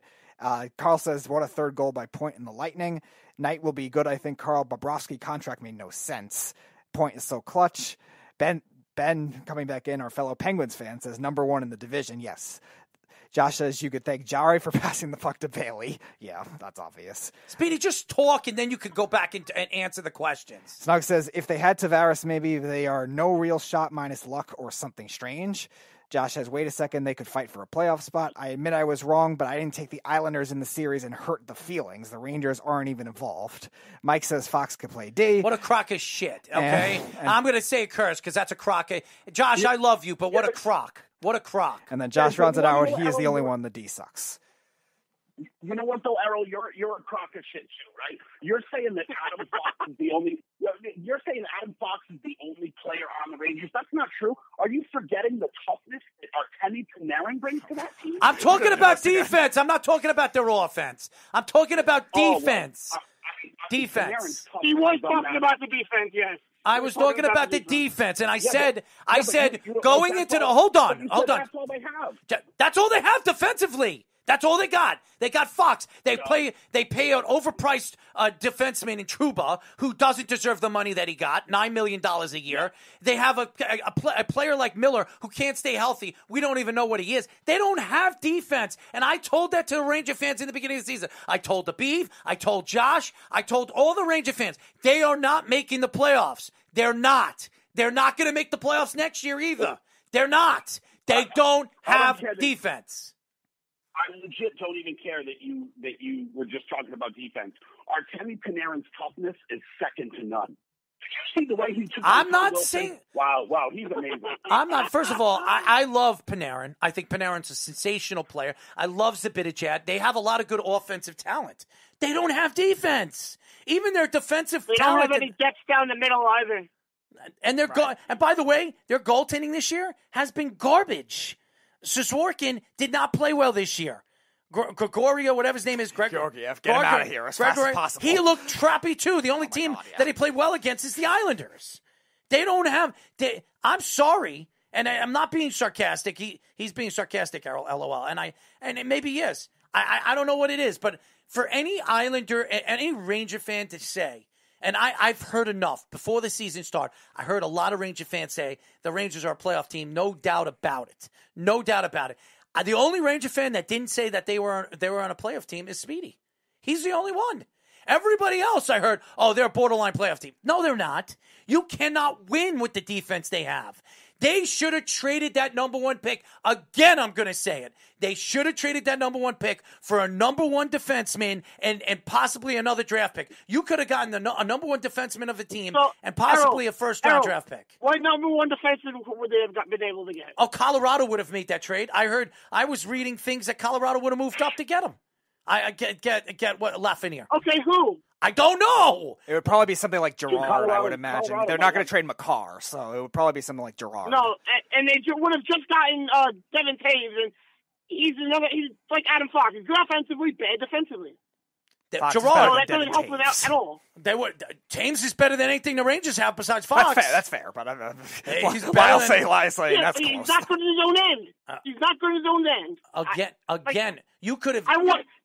So hold on one second. So you're going to tell me right now, you're going to sit here right now and tell me you would have drafted Lafreniere when you have no defense? You have all the offense in the world. The Rangers have been in the top offense echelon of the league for the last 8 years, in the top eight in the league. No, I didn't say that. I just asked who's out there. You're saying we should go get someone. If there's no one out there, and the best thing to do is there were teams. Lafreniere. There were teams. Philadelphia would have lined up. They could have easily called Arizona and gotten Ekman-Larsson. Oscar Ekman-Larsson. I don't know if Arizona would do that though, because he's the only one they got there. They don't have much defense either. Dude, they were going to trade him, and Ekman-Larsson gave them a deadline, and the only reason that he didn't get moved is because they didn't find a trade good enough, but Ekman-Larsson was willing to go. And he's one of the best defensemen in the league. I'm sorry, he is. Yeah, I know. I definitely would have embraced that if that was the trade. I just don't know if the Coyotes would have done it. I think the Coyotes have a specific thing for their trade. We're going to get off the Rangers because the Rangers are not in the playoffs, but again, I'm gonna say this once and for all.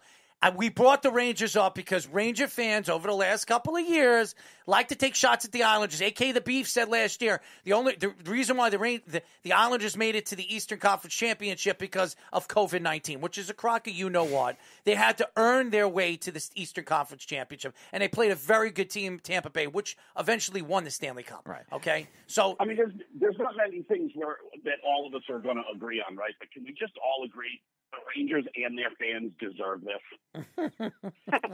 I agree. Sorry, Josh. Of course you do, Lyle. Of course you do. No, I don't. I came back and I'll say it again. I have told Ranger fans that when they had that number one pick, I would have traded that pick.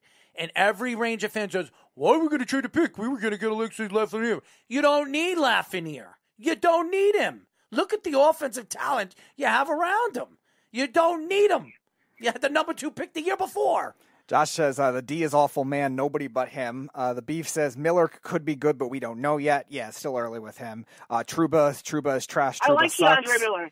I like Keandre Miller. Can't say healthy. he's got upside. He's got upside, but Errol's right. He can't stay healthy, and he had a great stretch in the beginning of the season. Speedy, what did I tell you about Keandre? Speedy, what did I tell you about Keandre Miller? They called him up too early. And what else did I say? Did I not say that because of his size and the problems that he'll have with his size, especially early in his career, that he's going to be fighting injury? Did I not say that? Yeah, you also said he was going to be a bad skater, which hasn't been true yet either. No, that's wrong. But I'm not always right. Josh says he's being sarcastic. Crocs are garbage. I don't know what a croc is. Josh says Islander fans are fighting about the Rangers. What is happening? Ben says Josh says I have no idea what's going on. Carl says this is interesting. Could have called up San Jose also. Josh says thanks heavens they would have gotten killed. And Josh says Lyle, you're not sorry. San Jose, Carl. I don't know. I see the problem is they're older defensemen. They're both Burns and Carlson have struggled the last couple of years since they've played together. And the Rangers need more of the physical, bigger type, which I even mentioned it a couple of weeks ago when we were doing overrated players. Carlson has not been the same since he went to San Jose. And even at the time, remember the Rangers were in the market for him. I wanted him at the time, but he hasn't looked the same. So I'm glad they didn't trade what Ottawa got traded to get him. Now, getting back into the Bruins and Islanders series, if you're looking at the tail of the tape, the Bruins are the better team. It's not even a question. They're the better team in this series. And they have the veteran goalie in Tuukka Rask that's won a Stanley Cup before. They have the best line in this series, the number one line. They don't have the second best line because the second best line has been the Nelson line. They've been fabulous. I think they have 9 goals in the last series. I know it was against the Penguins, but they're a hot line. I think it's more. No, I think they had 9 goals. Well, okay. Well, Bailey has 2. I think Villiers has 3. And if they said Nelson has 6, that's like 11. That's 11 goals if that's the case. Yeah. All right, so they have 11 goals. 9, 11, it doesn't matter. They have a hot line. Let's see what they could do against a good defense. Now, the Bruins are a better defense than the Penguins are. They have the better goaltender. So now the Islanders have the better offense. No question. I think the Islanders have the better defense in this series. There's no question. They have the better defense. Okay, so and we don't know if they have the better goalie because Sorokin has been just as good as any goalie so far in the playoffs. So he's a young goalie. We'll see what he can do against a Bruins team that's won before. They've won Stanley Cups and they understand how to win. So, but the better offense is by far the Bruins. It's not even an argument. That first 2 lines, those are dominant lines. Now, do the Bruins have the advantage? They do. And any Islander fan that thinks that they don't, they're on drugs.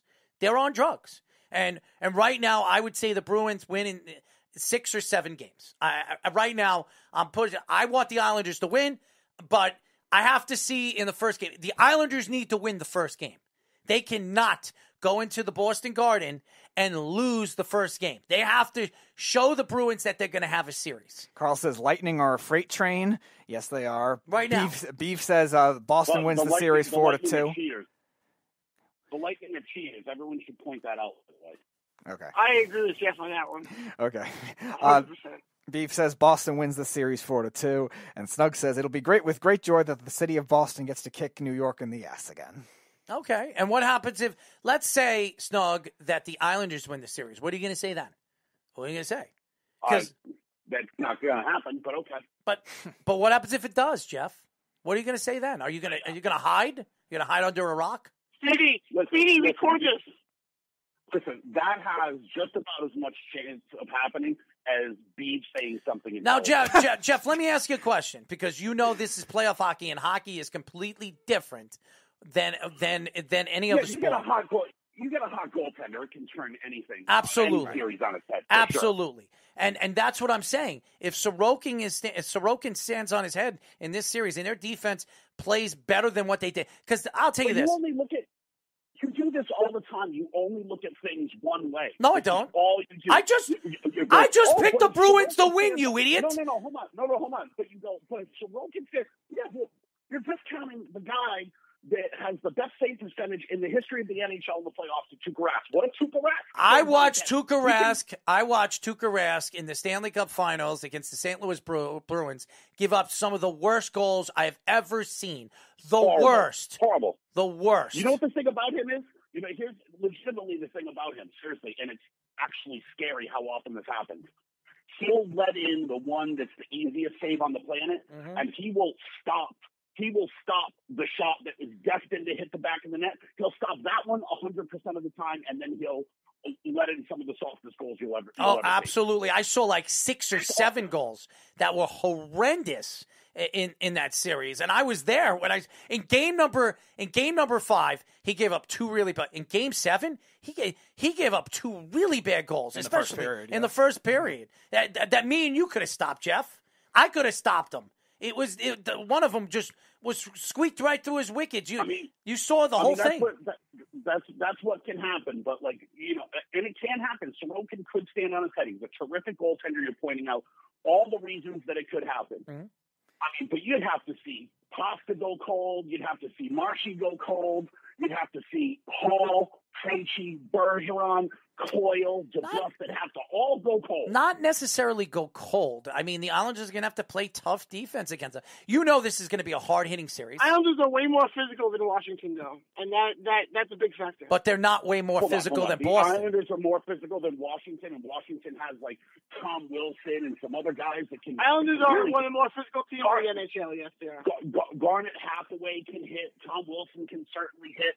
You know, like, the by the way, Ovechkin could hit. Ovechkin laid a hit on Pasternak that was unreal, or maybe it was Krejci, but it was unreal open ice hit. Like, to say that, like, the Bruins don't know how to play, wouldn't be able to handle physical hockey is retarded. Nobody would be able to handle it. I never said that. Nobody said that. Nobody said that. And if you want to play physical hockey, go back to when the Bruins won the Stanley Cup. There's certainly a lot of guys that aren't there, but if you go back, they bullied the Canucks. Yeah. Bullied them. The Bruins love physical hockey. You want to play physical? Let's do it. I'll tell you this. You're saying the Bruins. Well, you're saying the Bruins love physical hockey, but you compare them to a team from 10 years ago when no one on that team is still on the Bruins now. You talk about there's a dozen players still on that team. Krejci's still there. Marchand's still there. Bergeron's still there. There's a bunch. Marchand was on that team in 2011. Yes, he was young. Yes, he was. He scored 2 goals in Game 7, by the way, to help them win. Bergeron had 2 goals. Marchand had the other 2 goals. Learn some hockey, friend. Snug says, I'm going to say Beeve infected the Bruins with Lyle 19. Josh says, still think Colorado is the best all around, but a healthy Tampa is close. Carl asks, this is a good question, Corey Crawford or Tuukka Rask in the playoffs? That is actually a good question. Tuukka Rask. Go ahead. Keep going. Obviously, it's Tuukka Rask. Corey Crawford was the original glove side highway. Did he ever stop anything to his glove side? Tuukka Rask. It's not even a question. Yeah, and Rask had the better longevity, too. Snug says, Earl kind of said just wouldn't commit to it. And I think Carl, I'm not really sure. He didn't specify. Carl said back in the day, too, to specify that as well. That is a good question, though, Carl, because Crawford, even though he wasn't an amazing all the time regular season goalie, he definitely did step up at times. But the problem is he wasn't better than Tuukka Rask in the playoffs. No, I don't think he was either. I don't think he was either in terms of doing it more often because he also. How many Stanley Cups did Corey Crawford win? 3, but 3. Also factor in the fact that. Remember the 2015 season, he actually got benched because he was so bad in the first round against Nashville that they had to bring in Scott Darling, and Scott Darling bailed them out for a while. And then once Darling started to struggle, then he went back. But still, Tuukka Rask, I don't think has ever had that kind of case, barring any injury, where that has been the case where he got completely benched for a long period of time. Short periods of time, yeah, I think there were some stretches where Rask had that, but it wasn't much. Is anybody's going to speak? Everybody has nothing to say now because Speedy, you know what your problem is. Speedy, you know what your problem is, and now let me speak because you guys left about 2 seconds. I let you guys speak, but you didn't say anything. I was giving you guys the rein, but you obviously didn't say anything. Speedy, when you speak, you fill in the blank and don't stop unless you know you're going to stop. That's your problem. Now, going back into this, the Corey Crawford thing, I don't give a crap who's better. Because Corey Crawford won 3 Stanley Cups with the Chicago Blackhawks. Corey Crawford had one of the best teams we've seen in probably the last 15, 20 years, okay? With the talent that they had defensively, offensively. Look, Marion Hossa was on the team. That was a great team. Tuukka Rask, when he won the Stanley Cup, let's be honest, that Boston Bruins team, they were good, but they weren't great. They weren't a great team. Okay, they got a bunch of players at the trade deadline. They squeaked into the playoffs when they won the Stanley Cup, and then they completely dominated throughout the playoffs. And Tuukka Rask stood on his head. I remember that when they beat Vancouver in the Stanley Cup Finals. I mean, it's amazing that you remember that because it's amazing that you remember Tuukka Rask standing on his head, considering he didn't play a single game, and that was Tim Thomas. But that's a good memory. I'm sorry, Tim Thomas. I'm sorry. You're right, Tim Thomas. I'm sorry. That was his last year. Tim Thomas won the Stanley Cup. Memory you have. It's like a former Islander Tim Thomas.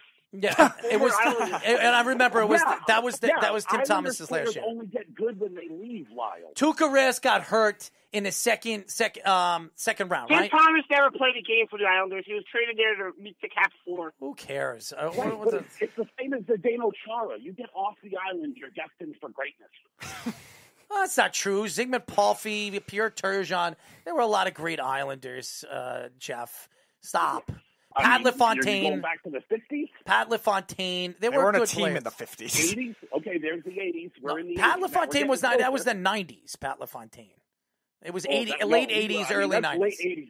Yeah, that's the 80s. Pat LaFontaine was on That the team that lost to the Oilers in the finals. That was it. That was So right. we're back 30 years. He went to now. Buffalo after that. That's when he played in the 90s. And he was with the Rangers, too, at some point. No, that was in the late 90s. That was later? Okay. Yes. Yeah, I don't remember the order on that, but yeah. That was right after the Stanley Cup. Yeah, the LaFontaine was more, his prime was definitely away from the Cup teams, and like Lyle was saying, like he was young right around when they lost to the Oilers in 84, 85. All I'm saying is when the Boston Bruins made it to they won the Stanley Cup, I remember they squeaked into the playoffs, and then they just played dominant hockey throughout the playoffs. They were unbelievable in the playoffs. But they have players that have been there before. Bergeron has been there. Marchand has been there before. The Islanders, besides maybe Krejci, yes, they have players that have been there. Tuukka Rask, yes. The Islanders have maybe 2 players that have been to a Stanley Cup Finals. That's it. So the Bruins have a lot of playoff tested guys. They really do. Yeah, even some of the trades they made recently, too, a lot of those guys have a good veteran experience as well. All I'm saying is that I believe you make it seem like this is going to be an easy series. This isn't going to be an easy series for the Bruins. I'm telling you right now, this isn't going to be easy. No, nothing's easy. I don't want to make it seem like it's easy. I mean, listen, the Islanders could win a game. I mean, that's possible. I think the Islanders are going to win more than a game. And I think the Islanders are going to get... It'll go 6 or 7. I think it's going 6. If the Bruins win, it goes 6. If the Islanders win, it goes 7. That's what I think. And if the Islanders win, they're going to have to beat the Bruins twice at the Garden. Twice. By the way, the Islanders have 5 players that were playing in the Stanley Cup Finals. I'm sorry? Who Lyle. What did you say, Lyle? Mumbling? I think they have 5 players who played in the Stanley Cup Finals. Okay. Did they ever They win? got to have more than that. The Stanley Cup Finals was only 2 years ago. So their entire top line. No. I'm not saying, like he said, he was talking about Stanley Cup Finals 2011. experience. Are you talking about the Islanders, or are you talking... Hold on. Are you talking about the... They were in the Stanley Cup Finals 2 years ago. Are you talking... Hold on, Jeff. The entire top line. Jeff, I think he's talking about the Islanders. Are you talking about the Islanders? Yes, before you said the Islanders had 1 or 2 guys who've been there, and I, out of curiosity, looked, and I'm counting, and I believe it's 5, which... They're all Devils. They're all Devils. Yeah, they're all Devils. They're all Devils. They're all Devils, yeah. Okay, so Fine. That's fine. The Bruins starting 5 has all been to the finals, so then they can move beyond that, and it's an embarrassment. The Bruins have far more playoff experience and deeper playoff experience. Nobody said they didn't. Your Islanders. Snug says, come on, Martin Brodeur won the Stanley Cup for the Bruins when Wayne Gretzky scored the game winner on Garth Snow. Snug says it's not going to be easy for Islander fans to watch. Snug asks, who mumbles better, Lyle or his brother, the Beef? And then Carl says, Lyle, let's all pitch in for a new phone for Lyle. I will say this. I have no voice. And I have no voice. And listening to all you guys make jokes and make it seem like this is going to be an easy. This is not going to be easy for the Bruins. And anybody that thinks I'm kidding. I know you. I'm not talking about you, Jeff. Yeah, I know you are. I'm talking about Snug, and I'm talking about the guys. If any of you Boston Bruin fans think that this is going to be a shoo-in, a win, and you're going to the Eastern Conference Championship, you're sadly mistaken. The Islanders are not going to just let you go in to the Coliseum and just wipe the floor with them. You saw the Penguins. The Penguins had the lead, to 2-1 lead. I think the Islanders made a big mistake. They should have never played Varlamov. And I'll tell you this again, Delisle. I don't want to hear it anymore. Varlamov should not see the ice at all throughout this playoffs. If he does, I agree with you. Trotz is making a mistake. I say the only way he does is if the series is essentially over and they're making the change to try and spark them. That's the only way I see them doing it.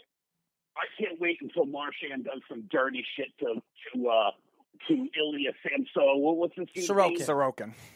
I almost said Samsonov. That was the last idiot who put in the mayonnaise jar. Sorokin. I can't wait till Marchand does something dirty to Sorokin, and all you muggles lose your mind. It's going to be awesome. Muggles, you haven't used that one in a while. Yeah, well, I will say this. And listen, I was kidding about most of that other stuff, right? I like to have fun with you guys and joke a little bit. The only thing I never joke about is how stupid the Beav is. I mean, he's dumb, right? Well, yes, we know. Well, Jeff. the beef. Well, hold on a second. He doesn't know anything about basketball, Jeff. Okay, name a subject he does know something about. He knows football. He knows football. Better than Barry. Really? No, well, because he was a Cowboy. He makes these things up with the Cowboys. He thinks they're Cowboys. Everything with the Cowboys. Did you know that Dak Prescott is just coming off his third straight Super Bowl win? Well, he says stuff about the Cowboys, but he knows football. He does. I mean, if you get into do you know CeeDee Lamb is going to be a terrible player? Well, that was another stupid name remark. a subject he does know something about.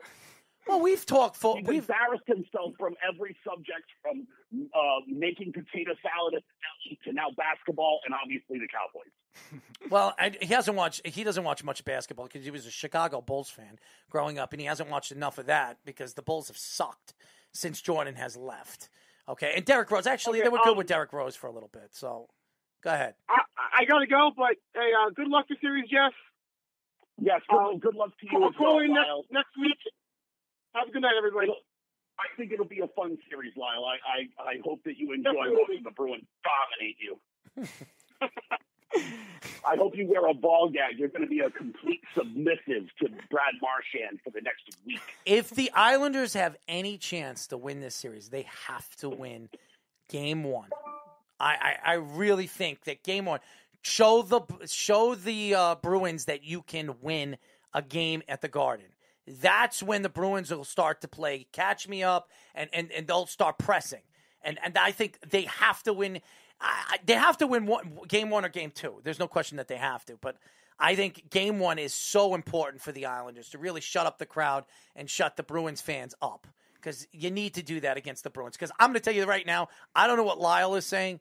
The Garden is just as loud as the Coliseum. Yeah. I'm definitely is. But this is what I'm saying. Like, this is what I'm saying, though, Errol, is when you talk to just any Islanders fan, just immediately everything they have is better. Oh, our team is better. This is better. Our building's louder. No, it's not. Like, it's so ridiculous to think that, like, everything that they have is better. And then when you go, oh, name the 5 best players, and then they're all Bruins, and then they're like, oh, but that doesn't matter. Snug says Lyle has those big block cell phones from the late 80s. Snug says Varlamov for mayor of New York. Snug says, oh yeah, I hope Marchand breaks a stick on dude's helmet. Carl says Ezekiel Elliott, come on. Snug says, yes, the beef stupidity does hold humanity back slightly. And Carl says, I watched the Bulls. Don't defend the beef. Don't defend the beef on that. Well, it's going to be an interesting series. This is what I wanted to see. I wanted to see the Bruins versus Carl's a smart guy. Carl gets it. He should be elected mayor of the Worldwide Sports Radio Network. Well, I will say that. I will say this: you this week you say some nice things. Last week you didn't say such nice things about Carl. Okay, smart ass. Yeah, I've taken my meds this week. Okay. Then again, last week Jeff and Lyle were supposed to be homeboys, and now they're fighting with each other again. Yeah. Listen. I'm homeboys with anybody that hates Josh. I think it's a good thing. Poor Josh. And we're back to now hating on Josh, and Josh isn't even here today. We'll talk about the Aaron Rodgers thing tomorrow. That'll be one of our first segments because we're going to have Mark and obviously Gerard. Joe, is that not the greatest tweet you've ever seen today, by the way? What was that? The Aaron, dude, Brooks Koepka tweeting Aaron Rodgers? No, I didn't hear that. What happened? Dude, he sent a tweet like they announced that next match. Mickelson. That's right, Brady Koepka. Versus, right, and Koepka tweeted at Aaron Rodgers, he goes, sorry, bro. Trash talking already. They went back and forth on Twitter, though. Those two dudes hate each other, and I'm here for all of it. All of it. I didn't hear anything about that, but we'll talk about Aaron Rodgers tomorrow. I do want to finish up the show with the Julio Jones situation, and I will say this.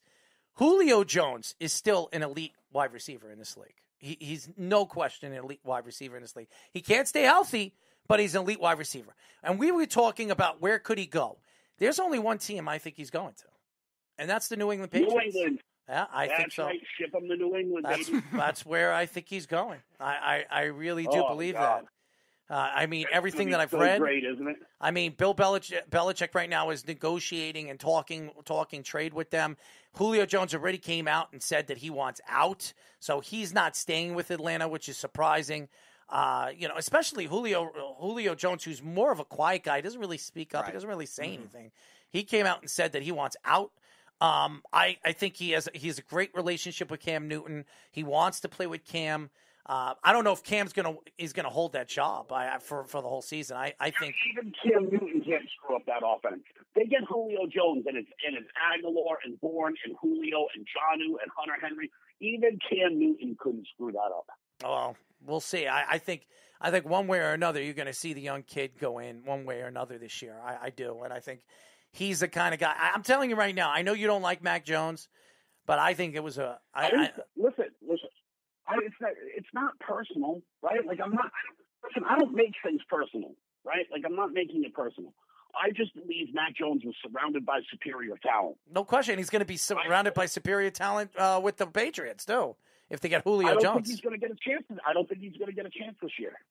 I think he's going to. You watch him. You watch him start the year on IR. You watch. He won't be available to week 10. You watch. I promise you. You don't even think he's a backup, huh? Wow. No. Well, why do you think? Listen, they'll end up cutting someone mid-season. But why do you think they just signed Brian Hoyer and Stidham is still there? They're going to take the pressure off of Mac Jones and IR him, and you won't see that dude until week 10. Interesting. Carl says Westbrook got popcorn thrown on him tonight. Will Islander fans throw crap at Marchand? He also says Koepka and Dechambeau, I don't know how it's pronounced, talk tomorrow. Scam Newton to Julio Jones. Snug says breaking news: Julio Jones to the New York Islanders. And then Ben says Rodgers to Julio Jones. A Packer fan pushing Julio Jones to Green Bay. That might be the only thing to save Aaron Rodgers. No, I don't think Julio Jones is going to. I haven't heard anything with the Green Bay Packers. I thought that would make sense, but I haven't heard any. The only two teams that I've heard. Go ahead. Yeah, I know that you hate Vegas odds, right? But if you look at Vegas odds, the Patriots are 1-1 to get him. The Tennessee Titans are 3-1 to get him. And it's 17-1 right now that the Packers would get him. It's so unlikely that the Packers would get him. Yeah, I don't see that kind of thing. The next team on the betting odds list is Tennessee. So it's probably going to be either New England or Tennessee because those lists, they're not far off. Mm-hmm. And I've seen a lot with Tennessee trying to get involved with that since obviously they have A.J. Brown as the number one. And if Julio gets hurt, I mean, they still have that to go with. They lost Corey Davis. They lost Corey Davis. But again, that could take some pressure off him too. So that'd be something if he went to Tennessee, though. So they've made a lot of bad trades, though, the last couple of years. So who knows? I heard Josh say something about Julio to the Jets. Who said that? Apparently Josh did. Josh? No, he never said that. No. Yes, he did. He quoted one of his sources. I'm pretty sure Josh never said anything about Julio Jones to the Jets. Are you sure his I'm 100% that he never said anything about sources say that the Jets are going to get Julio Well, Jones. we have somebody investigating that now. Carl comments, date Josh rumors on Julio. Yeah. I'm literally just kidding. I just threw that comment in there for Carl. We were going to see who started the first ridiculous rumor. Well, Carl's going full force now to figure that out, Jeff. Don't worry. Who knows? Maybe it's one of his cats.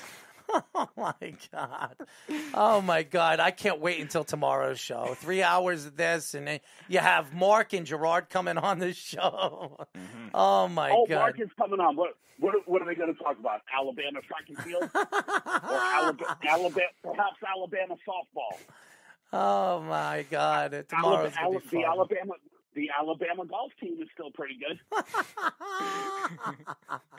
Will any of them be playing against Aaron Rodgers and Brooks Koepka? Oh, my God. Tomorrow's show is going to be funny. It's going to be something about Alabama, right? No, I think when they come on, they'll talk. They'll obviously talk about football because they're both very knowledgeable about football. So they'll probably get into the NFL. Aaron Rodgers, we'll talk about Aaron Rodgers and Julio Jones. If they talk NFL football, though, right? It's going to only be players that played at Alabama now in the NFL. No. Which includes Julio Jones. First of all, Gerard, you're going to like Gerard because he's a New England Patriot fan. So so you'll like him. He I knows. don't know. He's a Patriot fan, diehard Patriot fan, diehard, and he grew up a Patriot fan. I think he's from Boston, if I'm not mistaken. I think he said he was from Boston. So and he moved down to Alabama because he got a TV deal. But I'm 100% positive he is a Patriot fan. So. And I think he grew up in Rhode Island or Providence or something like that. Yes, so. Carl. Mark will be on the show tomorrow. How do you get a TV deal in Alabama? There's only like a dozen people in Alabama with a TV. Some of it got affected by storms, though, too. Yeah. He's just being funny. I mean, Mark's a celebrity. He's the only guy that has Wi-Fi in the entire state. Yes, Mark will be on tomorrow with his co-partner, Gerard, who runs that show, runs the Alabama. What's the Alabama channel? I don't remember the name of it. Yeah, but they're on a very popular Alabama network, which is one of the only sports shows on the Alabama network. So is it called Toothless Radio? No, it's not. You'll see. You'll like Gerard. Gerard is very knowledgeable. He knows his basketball. He knows his football. I like everybody. No, you don't. You do? I have a hard time figuring that out. You hate everybody. I like everybody. Who don't I like? I like Carl. Carl's a good guy. That's true. You do like Carl. Today, you like Carl. Today, true. Today, you like Carl. Snug is a good guy. Kenny offered to cook for you. Kenny, very nice guy. Kenny was supposed to deliver a turkey in 2018. That still hasn't come yet. So. He's smoking oil. He was telling me the other day he was smoking oil. He's out of his damn mind. What was the other stuff he was saying too? He was smoking too. There was something else. He's smoking all this crazy crap. I mean, seriously. And he calls the show. I love Kenny, but he's out of his mind. Miami Heat. You can't tell me. Haven't heard it forever. Heat. I like Miami. Haven't heard from him forever. I mean, he sounded like he was drunk every time he called the show. Sluck was texting me yesterday during off the bat. He said he wouldn't be surprised if Miami Heat was in jail. I wouldn't be surprised either. I mean, oh yeah, down there, who knows? He always goes, Earl. I even like the Bees. I like the Bees. Oh, you do? He's adorable. Really? He's like one of those babies with a soft head that has to wear a helmet. Oh God. Oh God. That poor kid, man. Carl says, hey, Jeff, Mark is bringing his partner for ammo. Snug says, are the segments on this show sponsored by Mountain Dew? Ben laughing emojis. And Snug says, will he bring you some wax to smoke with a turkey? Thank you, Snug. That's what it was. He was smoking wax. Yeah, well, we're going to have a really good show lined up tomorrow. We have a lot of segments. We're going to have some guests. We're going to have Mark, Gerard. I think we might have another guest coming on the show as well. So it's going to be a good show. Today was a good show. It was a lot of basketball, a lot of hockey, but great show. I mean, I knew that was going to happen. I knew we really were going to contain it with basketball and hockey. As far as especially with Lyle called. As far as I'm concerned, if anybody thinks that this was a great win by the Knicks, you guys are on drugs, okay? Right. And I don't want to hear it because if they play. What are you talking about? They're such a young team, though. Oh, okay. They're such a young team. Oh my God, man! I can't believe he said that. I mean, but he doesn't know what he's talking about. He really doesn't. Well, let me ask you a question. Do you think that Derrick Rose can make the All-Rookie team this year? If Ben Simmons were Rookie of the Year 3 years in a row, I guess it's possible. Maybe 9 years ago. I can't believe he said that. His knees could make the All-Rookie team. I think those things are all brand new. The only three young players playing on this team right now that are playing on this lineup is Quigley Toppin, and R.J. Barrett. That's it. Those are the three young players. Toppin's not getting a ton of time. No, he's getting 9 minutes. He's playing some important minutes. I'm not saying that he's not, but Quigley's the only one playing a reasonable amount of minutes that's a young player. Carl asks, next Knicks game that is on, when you guys are, just do play-by-play. Errol and Speedy can do color. Speedy would be better than Jim Jackson. No, Speedy, Speedy Carl, I would not mind that. Speedy would be the play-by-play. I would be the color guy. That's the way. I approve either way. But thank you, Carl. Thank you, Carl. Speedy's voice makes me wish I drank the Jell-O in Jonestown. Tomorrow's show is going to be great. I'm sure there'll be a lot of laughs. Mark will be in with Gerard. Like I said, we'll have another special guest probably tomorrow as well. So That'll be a good show. Maybe we'll get Josh back. I don't know if Jeff will like that. Who knows? I mean, he was all over the feed all the whole show, but no, didn't want to come on the show and do the show. So I mean, you guys should take a poll though. See if your listeners believe this show is an upgrade over previous shows, or if they would like to have another host with you guys. Oh man, I love you, Jeff. You are one crazy SOB, man. You really are. Listen, if I was running programming for you guys, I would get Mark and Beeve a show immediately. No, I would not. Those two guys on Why a not? show, because you have Mark, who's more analytically, he's more of a coach. Somebody's got to teach the Beeve about analytics. And the Beeve, he's all over the place. So I don't think that would be good. So, and if you put Lyle on that show, that would be interesting too. That would be interesting too. How about Josh, Mark, and the Beeve? I'd probably faint. Oh, dude. I mean, like if you put the three of those dudes in a room, which one do you think ate the most paste in like first grade? Oh God. Oh man. I would love to see these. You know what I should do? I should get like a special show with the Beeve, Mark, and Josh on one show. That would be funny. And Josh will host the show just for a one-time thing, and have all three of them on a show. That would be funny. Wouldn't it be funny? Who would want to see that? I mean, like if you don't think the promotional material for that stuff would be gold, like you could put the Beeve in that creamsicle tuxedo, and Mark could be in the powder blue one, like Dumb and Dumber, and they could be like sword fighting with the canes. Well, Mark is very knowledgeable. Mark knows his stuff. He does, like with the draft, and you brought, you said you mentioned some certain players and stuff like that. He didn't know certain players. Didn't? Yeah, he did. I didn't. Speedy was the one that brought that up. No, you put Payne up. No, he's right. I brought it up Speedy initially. Jeff pushed it further with that, and now Speedy's the one that asked him about Quiddy Pay. That's right. He got that blank look on his face, and went, "I have no idea who that is." That's right. Carl says Jim Jones reference. Snug says all forgot to call Josh and Lyle.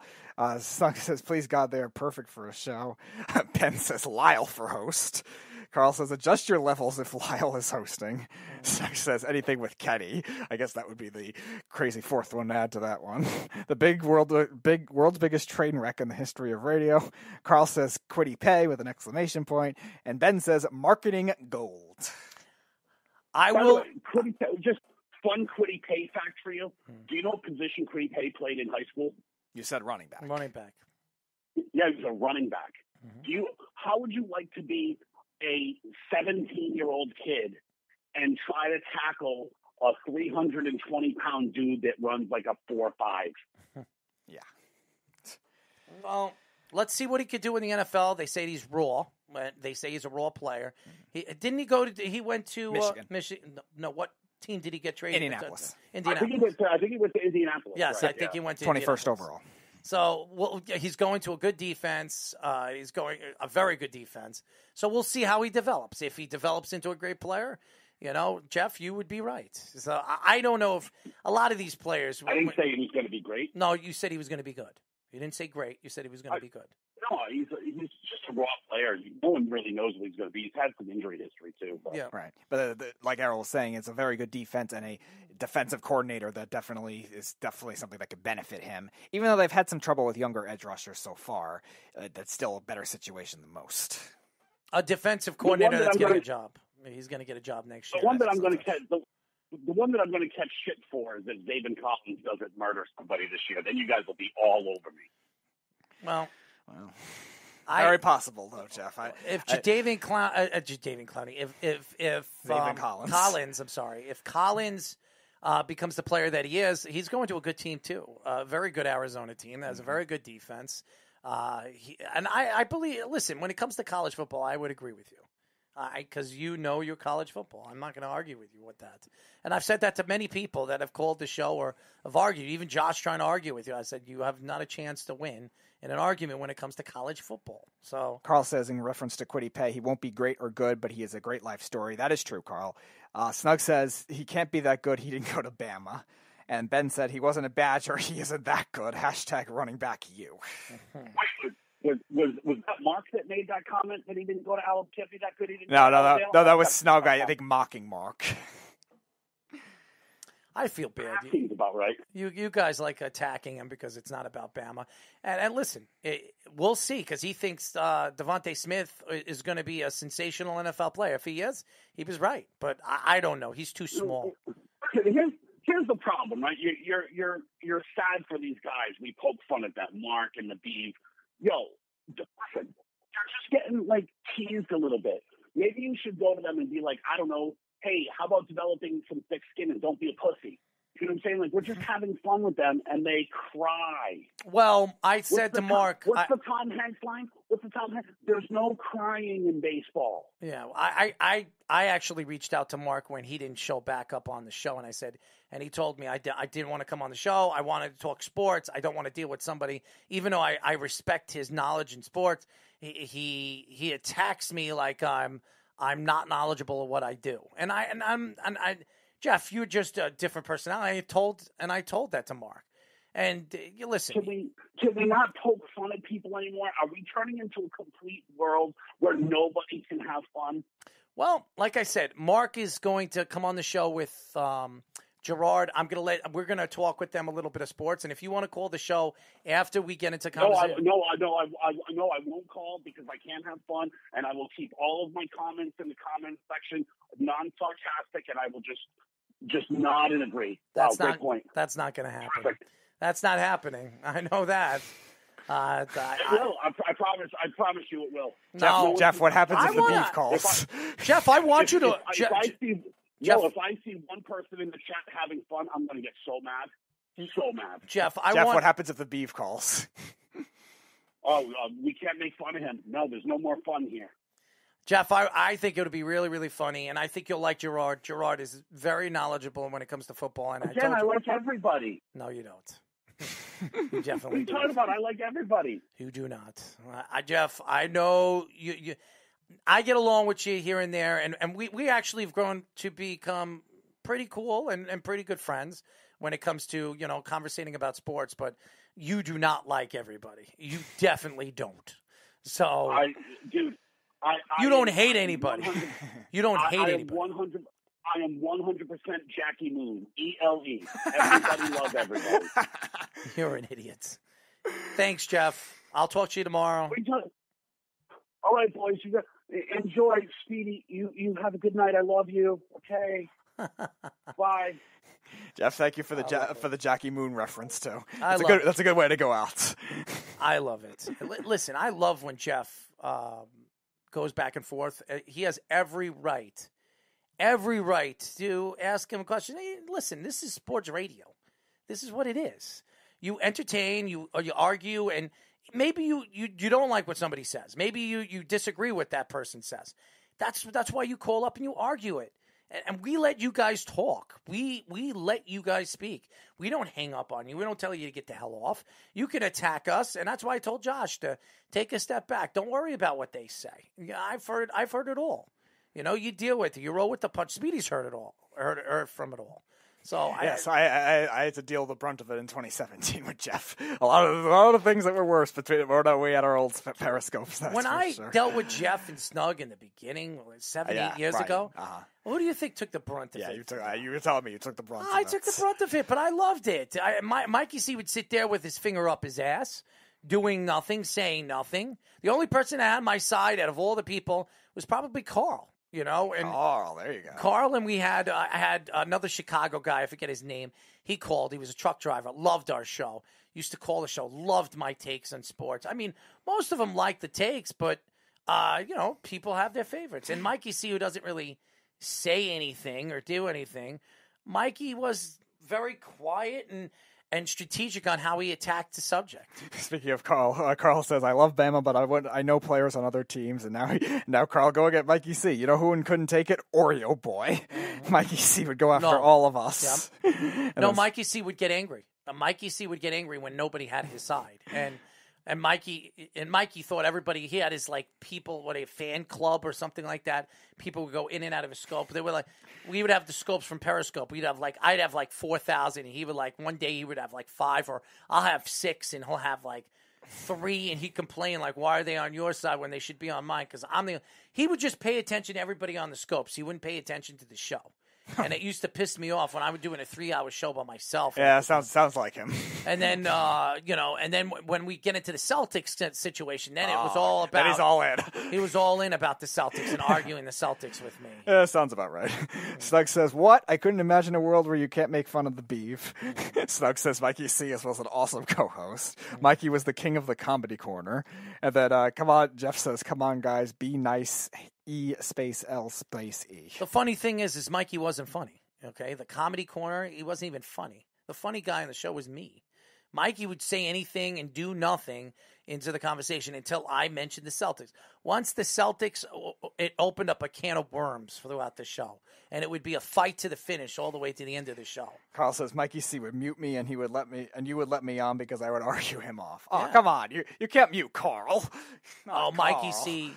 Mikey C would do anything if nobody was on his side. And by the way, most of the girls were on my side, and Mikey would get pissed off about that. I mean, it was back and forth banter with Mikey C. I would love to get Mikey back on this show just as a guest. One of these days, I'll shimmy him in. I think I want him to duel with Carl at this point. After all the times Carl got muted for no reason. Mm-hmm. Carl, you don't deserve that. Yeah, well. That's it for our show, ladies and gentlemen. Definitely stay tuned tomorrow, a 3-hour show. We have Mark and Gerard joining us all the way from Alabama. That's going to be really fun and very interesting. We also have a special, I think we're going to have another special guest I'm working on for tomorrow. Hopefully we can get him on. He's a referee, ex-referee from the NBA. So I'm working on getting him on. So definitely something. And I'm sure we'll hear from Jeff, the Beeve, and all those other people. Until tomorrow, this is Errol Marks, Speedy Petey, and all you guys saying good night, and we'll talk to you tomorrow. Good night, everybody. It's the Worldwide Sports Radio Network.